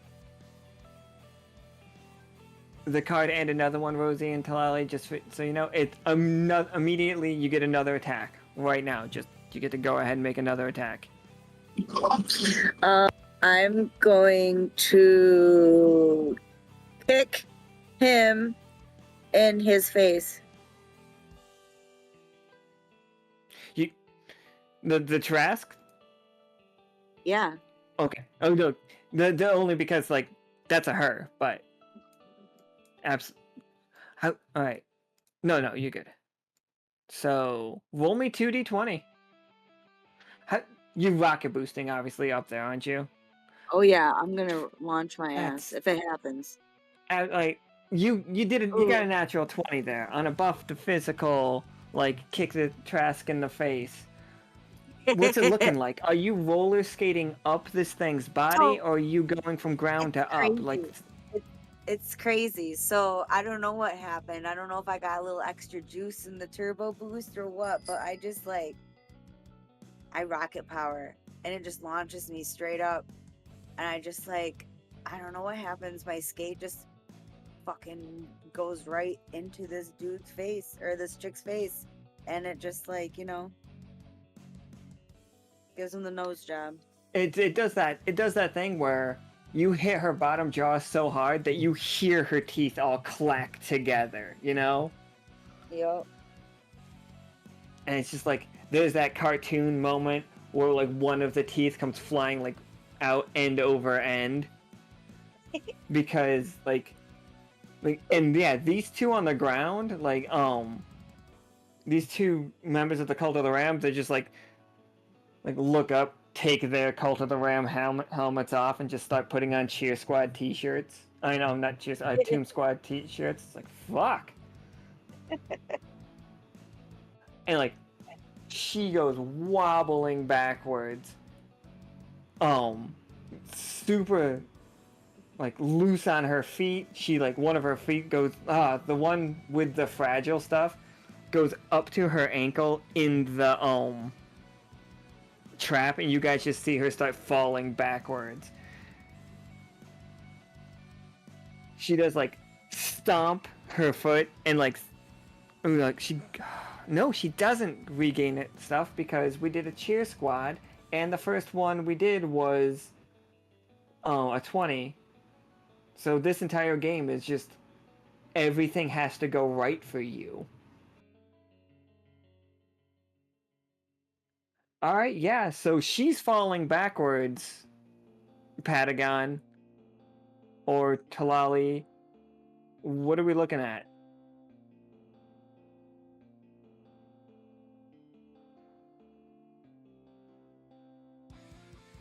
Yeah, see, I'm trying to find... Yeah, clap, that works. I'm going to do a clap to just have that extra push backwards and make sure that she falls square on her back. Oh, absolutely. Until otherwise, just you guys are always getting 2d20 on your rolls. See what we get. 17 will do it though. Okay. So like, yeah, just like big So wind up okay. and just like clap together, so it's knocked and wobbly, and then just falls backward. she lands like slams down on her back, just roaring out, attempting to like spin back to her feet. She has not called herself a loss yet, but she'd like, I don't know how well I would be able to personally be able to read a crocodile-like face, that's because that's the only creature I can imagine it being like. I'm not sure I could tell when it's annoyed at me, but you all can tell she's annoyed at you. So then he'll turn to Clovis and be like, "Well, what do you have next? See what we can." You're not gonna believe this. I'm gonna swing my swords again. I would never see it coming. Same foot area, I guess.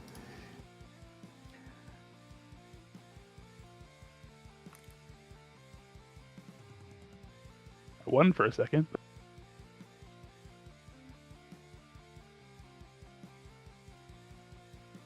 trying to find.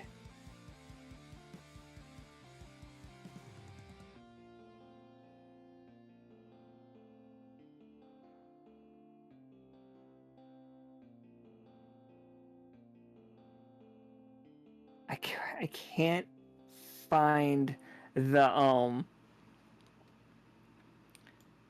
what did I'm trying to find your mech from that one game.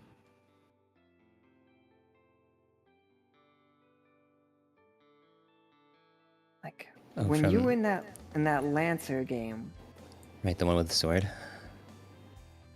like the recent one, I thought you were like some kind of centaur mech.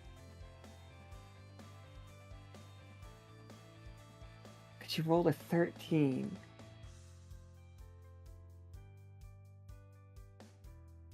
Nah, this is fine. Yeah, you bury those swords into that leg. By the way, like, she is. You can take that leg off of her, if like and don't panic about this if that's the choice that you do. We have good doctors if we wanted them. And that will subdue her, but she's gonna get to roll 2d20 against you, Clovis. And each one of her hits will do 10 damage. Okay, I won't lob the leg off. I'll just immobilize it. So she, in that moment, she looks like she can either do restabilize herself or attack you, and she takes that second to just like take her weight off of it so it doesn't like break off. And then she's like looking around, and she just roars right at you, Tlalli. And I'm going to. So, Tlalli. Yeah. She's gonna give. She wants to hurt you for 4 damage to your AP and to your HP by just screaming at you, and it's gonna be disorienting. Now, you can counterattack. Like, you can say no and just completely dodge that. That's one choice, absolutely. But what does Tlalli get to do if Sabbatha gets to do 8 damage to you? 4 and 4. How close is her face to me? Oh, she'll get it real close if you want it real close. Cause I'll just bite her fucking tongue if she gets close. Absolutely. Okay, so word picture for everybody. Again, and just also on the screen. So, Sabbatha reels back after doing just a horrendous roar. A roar so powerful it hurts to even just hear. Not just hurts you physically, but hurts your magic gets hurt by it.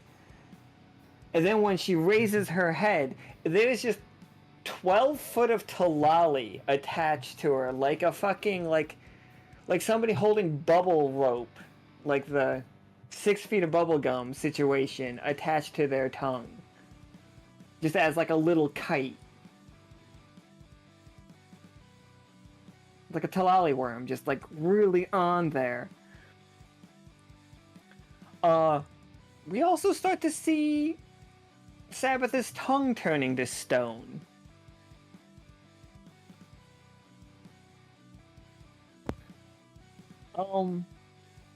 Okay. Recline me and hit her in the weak spot. It's just...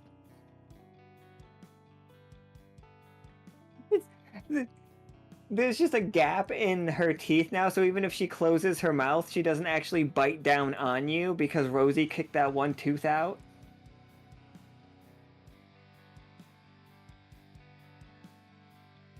There's a Tlalli-sized hole in your mouth. That was that was my attack. What else do we got? Like, how are we doing this?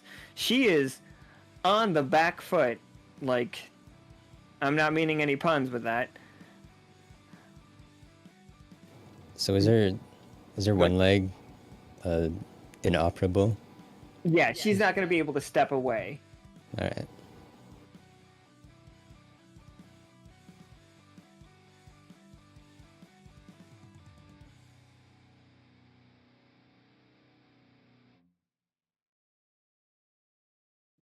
But like, yeah, she is just at this point just grounded, like standing and pounding. That's just gonna stand here and just keep swinging until somebody knocks her out or makes her surrender. I'm gonna go after her other leg.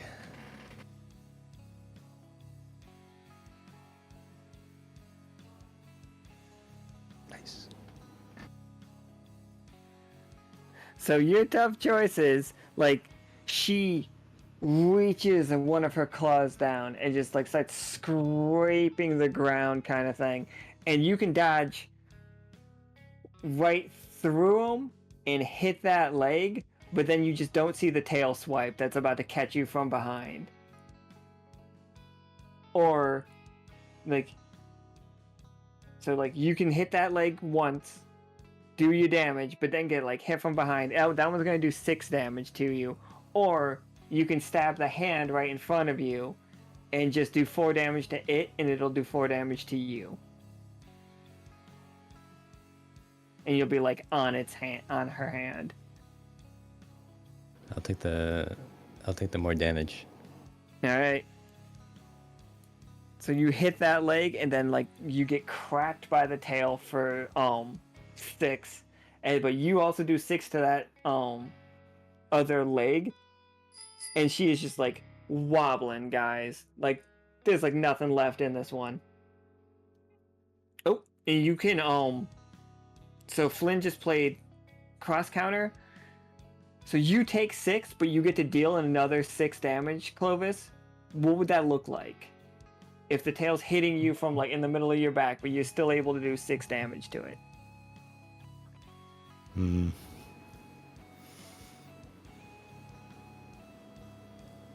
Maybe lob the tail off? I don't know. I don't want to do any lasting damage. You could just That would do a be real weird. good cut to it, or just stab it. That's fine too. Yeah, sure. So she roars. I was gonna say screams, but I don't like the implications there. And like, oh, you guys all see like the mushrooms standing around with their spears. Like somehow you all manage that as she collapses on the ground. Oh no, she doesn't roar. It sounds like she's trying to roar, but her tongue has been turned to stone. And Tlalli is like, got it. But yet she collapses down.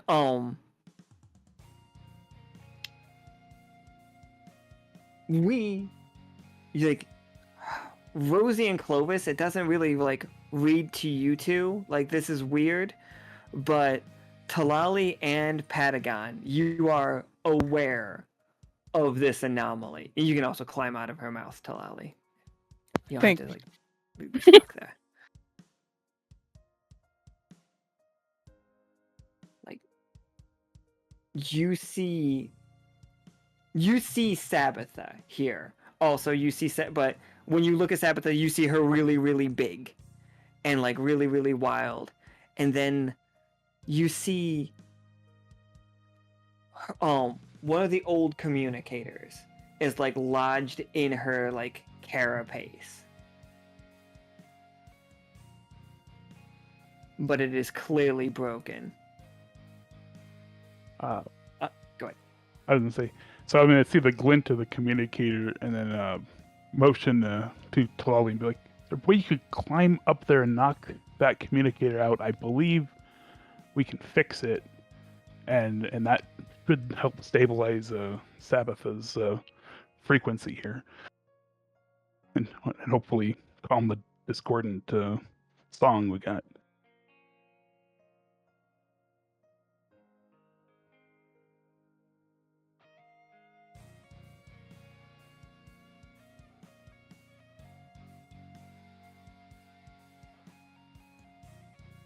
who's up to climb a Trask?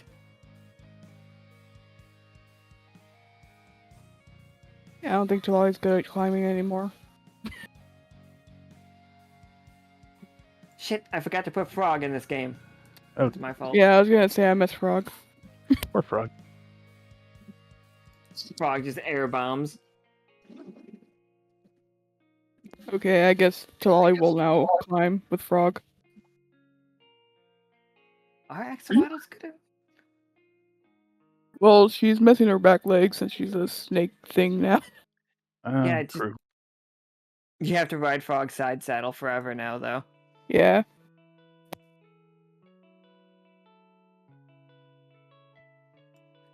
So yeah, I think this is that's a really no problem situation. Like, you guys can pry that out. Are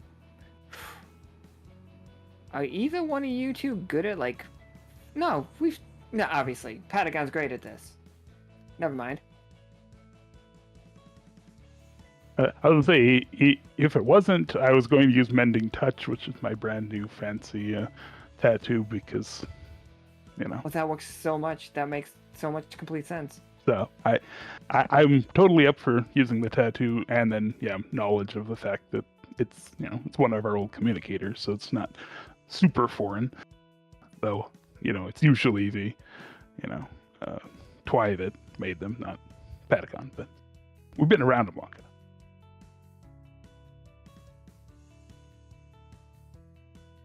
No, I still support it like 100%.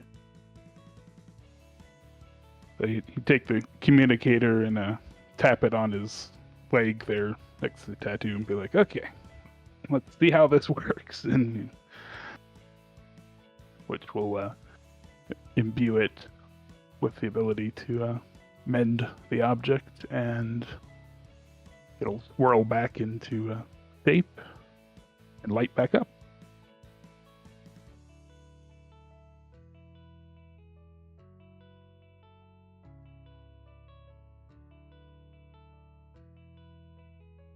Now, I figured it out. Oh. Ta-da! Like, the Trask around you does begin to shrink, but not that much.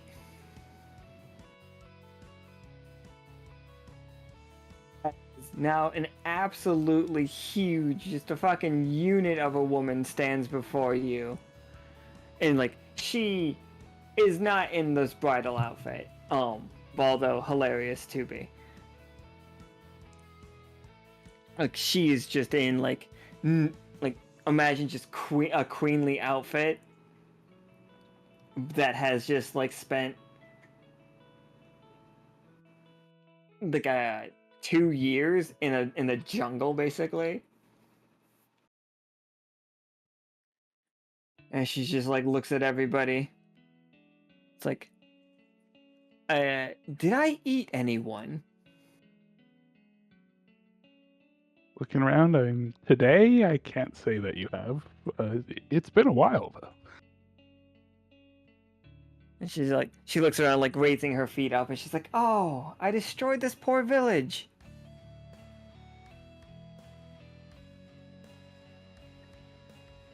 Eyeing our Cult of the Ram friends. Yeah, you're totally right, guys. We're gonna help rebuild the village. Like, yeah, of course, and like they're all just like, why is the giant monster a lady now?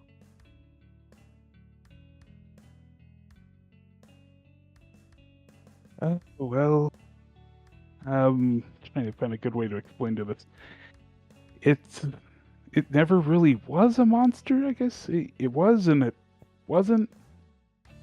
There's some complicated thing to hear, but this is our very good friend Sabbath, actually. She's Charmed.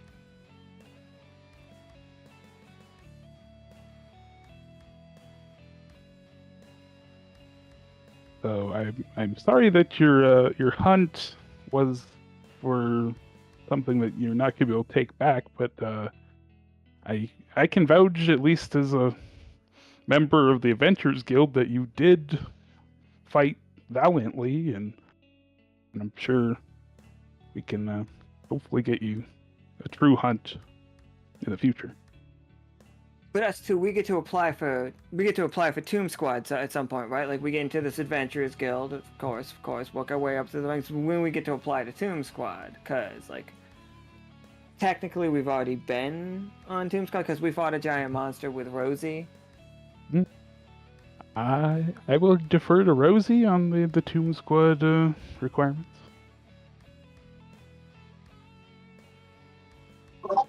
Well, I mean, do you promise to always be there for your friends and not pick on the little people and stomp all over their little mushroom houses and Absolutely, say like goodbye to we've everybody? changed our ways. These two, like Un and and Prowl, they definitely have. These two are still going to be assholes for a while, though. I mean, it's okay to have an asshole in the group, or two, or like 7. Helps keep it fun. These guys don't respect mushroom anonymity. All right, we will put you. I'll tell you this. How about this, my friends, my new friends? We will give you an honorary Tomb Squad trial run. You have 30 days to show us what you've got. Trial shroom. I mean, trial squad. That's right. Are you up for the task? I mean, absolutely. We can definitely prove that we're like cool. Like, what do we got to do? Like, what is? I want you to go back and rebuild every single little mushroom village, town, anything that you destroyed in your adventurous wake. I want you to rebuild, and then I want you to sit down and have a nice meal with all the little mushroom people and ask them how their day was. Can you do that for the Tomb Squad? I mean, yeah, of course. It just seems a little like, oh, where's the adventure? Friendship in life is the adventure, my friend. The adventure is the mission. When you go on the mission, the adventure will come to you if you're a true adventurer. The adventure was the friends we made along the way. That's right. She's the Hear, fucking. God hear. damn it! I wasn't looking at the stream.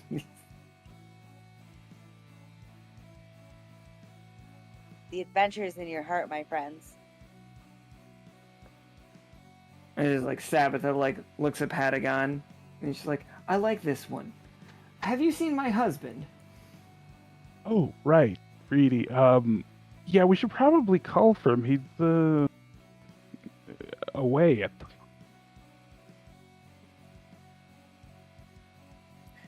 Reedy is.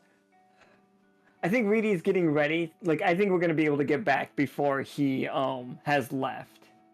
Oh, okay. I think that's the better story, because otherwise I'm gonna have to go like chase his ass down in Chimerical. Yeah. Yeah. Oh my god. He's just like so like prepped. He just like really wants the safari to go well, so he's been like packing everything like 3 times over this whole time. Exactly that. So yeah, Tomb Squad. Look, we go over here real quick. Look at that. Little Mushroom Village. Oh, I've I been trying love to- it. I'm making little tokens. I don't know why, but it just reminds me of Katamari. Right? I don't know why. Like this one. Precious. Okay. Then What? like so go ahead. Nothing. Going all around now, we just know that there is 2 members of Trial Squad wandering around Tirloa, putting mushroom villages back together. Do we know how to like grow mushrooms faster? Like, Tlalli could probably help with that. He has a skill that helps with growth. all right, Command nature. Tlalli and Rosie, are you guys just breaking off from the group for a little while to help these guys regrow all of the mushrooms? I Yeah. mean, I suppose so. I have to make sure that the trial members are doing what they're supposed to be doing. So Tlalli doesn't trust him to do it right, so exactly. And Tlalli's the heat, so if they, try to act a fool, you don't even want to know. You just don't even want to know.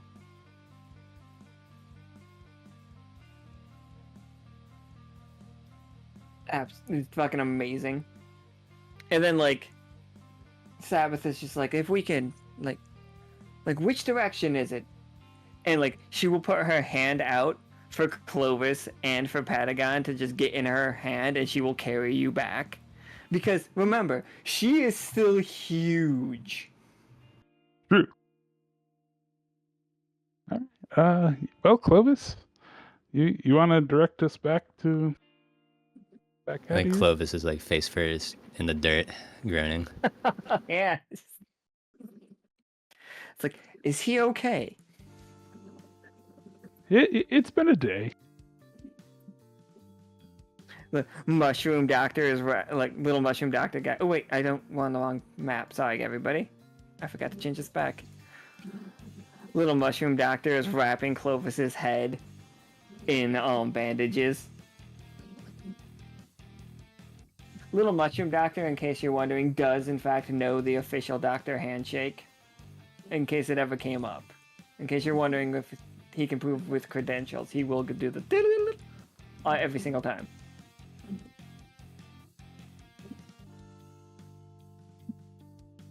But so was asking. Okay, excellent. Just so we all know, mushrooms also secret handshake.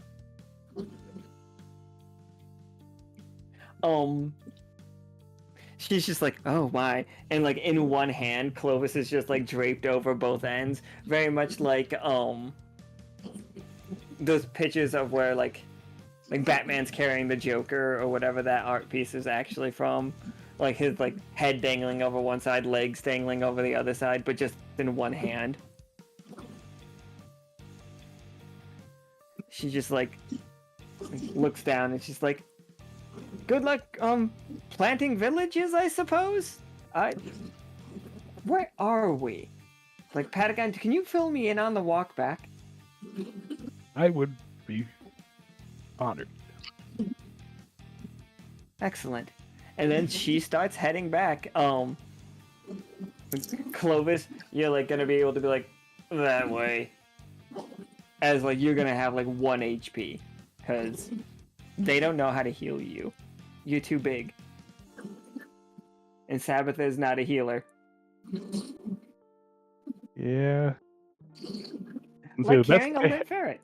Yeah, like the best I have is an HP shot. If you want. You guys don't have to waste it. You will be able to get back just fine. Okay. But like if you want to RP giving him the HP shot and that's how he guided you back, that is perfectly fine as well. We can go ahead with that then. But Tlalli and Rosie are wandering the woods with Oon and Prowl and Burly and Creepy. The misadventures of that group are just going to be a delight to hear about later. So good. Like, I do expect a full report written and like just illustrated if you could help it. If you can get it bound in like a little golden book style as well, I would like you to do that. Oh, that'd be adorable. Just little like helping little mushroom friends. Alright. I'm not like I will read and I will tell you guys this right now, I will read every single report if you hand it in to me illustrated, like bound like a golden book. Are you out of your mind? Every day. That would like actually I couldn't because if you guys were actually like doing that, I would lose my mind and just die. There are certain parts of this where I want to get like really meta Like, I really, really do.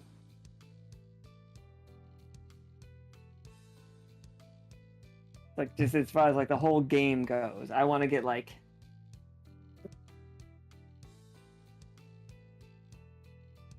It's like, yeah, you guys want to start, like, turning in reports for the games? I know that, the original journal thing got a little out of hand. The reports thing in the Discord. We weren't all on the same page when that, like, got, like, posted. We didn't really have, like, a way of, like, handling and stuff, but I love it anyway, but, like, I didn't have any good way of, like, keeping in check. But I would love to do that kind of stuff more. Just like I'm loving to do the guided RP stuff. I think it's all really cool. Like, the real balancing thing for me is I never want it to, like, feel too imposing for people who aren't able to do that stuff, or, like, just don't have the time, like, aren't able for whatever reason to, like, not play the game. But I do want to give you guys other ways of playing the game. We've fallen into, like, recap and end of game situation at this point. It's like, we want to, like, we have a bunch of ideas and just time got away from us. So thanks everybody. We saved Sabbatha. Don't worry, it will, like, the meeting of Sabbatha and Reedy on screen will happen in a speakeasy, so we won't have to just, like, oh, that happened in the background. We'll get that done. Like, that'll happen.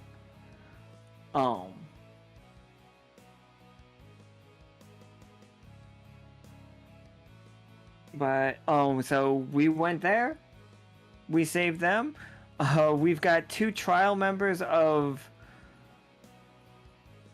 Tomb Squad as Tlalli, who Tlalli was told games and games and games ago, and like last season when you guys went to a boat, that Tlalli is an honorary member of Tomb Squad. Like, that was said way back then, which I just think is funny.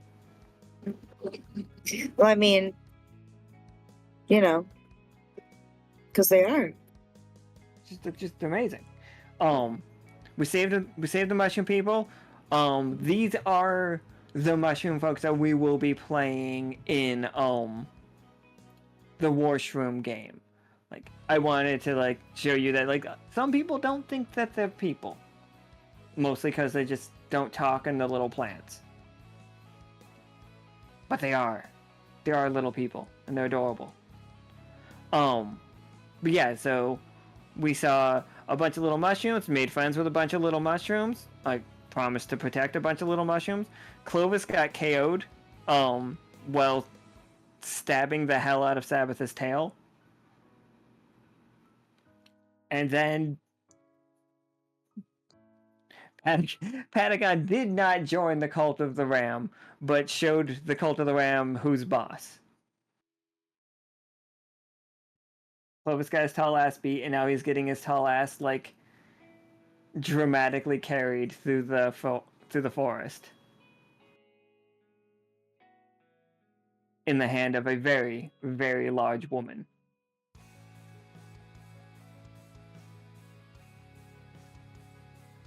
And yeah, that was the end of our gaming weekend.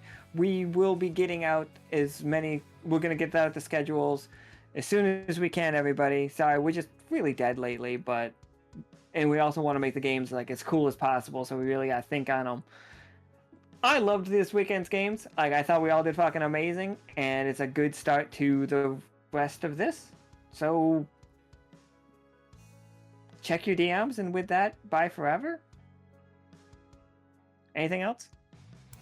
No, it sounds good to me. Bye forever. Bye forever. Goodbye, everybody. You guys fucking killed it. You really did.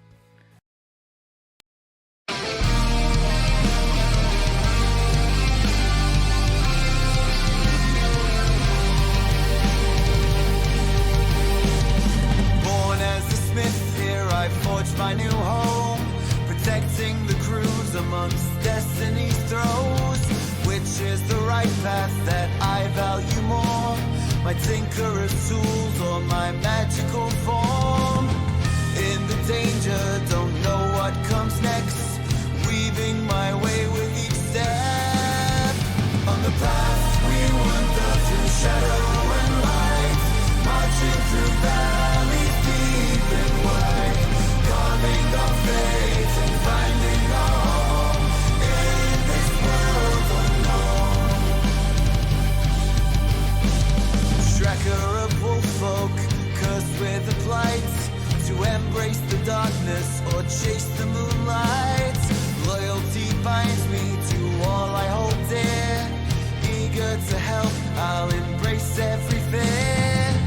In the danger, don't know what comes next, weaving my way with each step.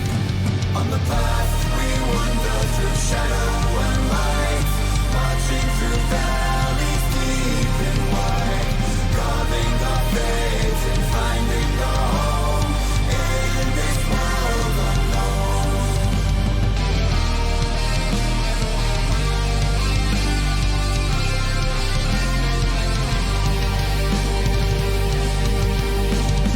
Bound to ceramic, a ghost of what was. I yearn for the path to break free from my curse. Brave in the face of all my hidden strife, forward I journey to seek a new life. In the danger, don't know what comes next, weaving my way with each step. On the path we wander through shadow and light, marching through valleys deep and wide, carving our fate and finding our home in this world unknown. Trained to be loyal to colonies call, yet torn by desire to be something more. Only in combat these bonds we renew, together we journey steadfast and true. In the danger, don't know what comes next, weaving my way with each step. On the path we wander through shadow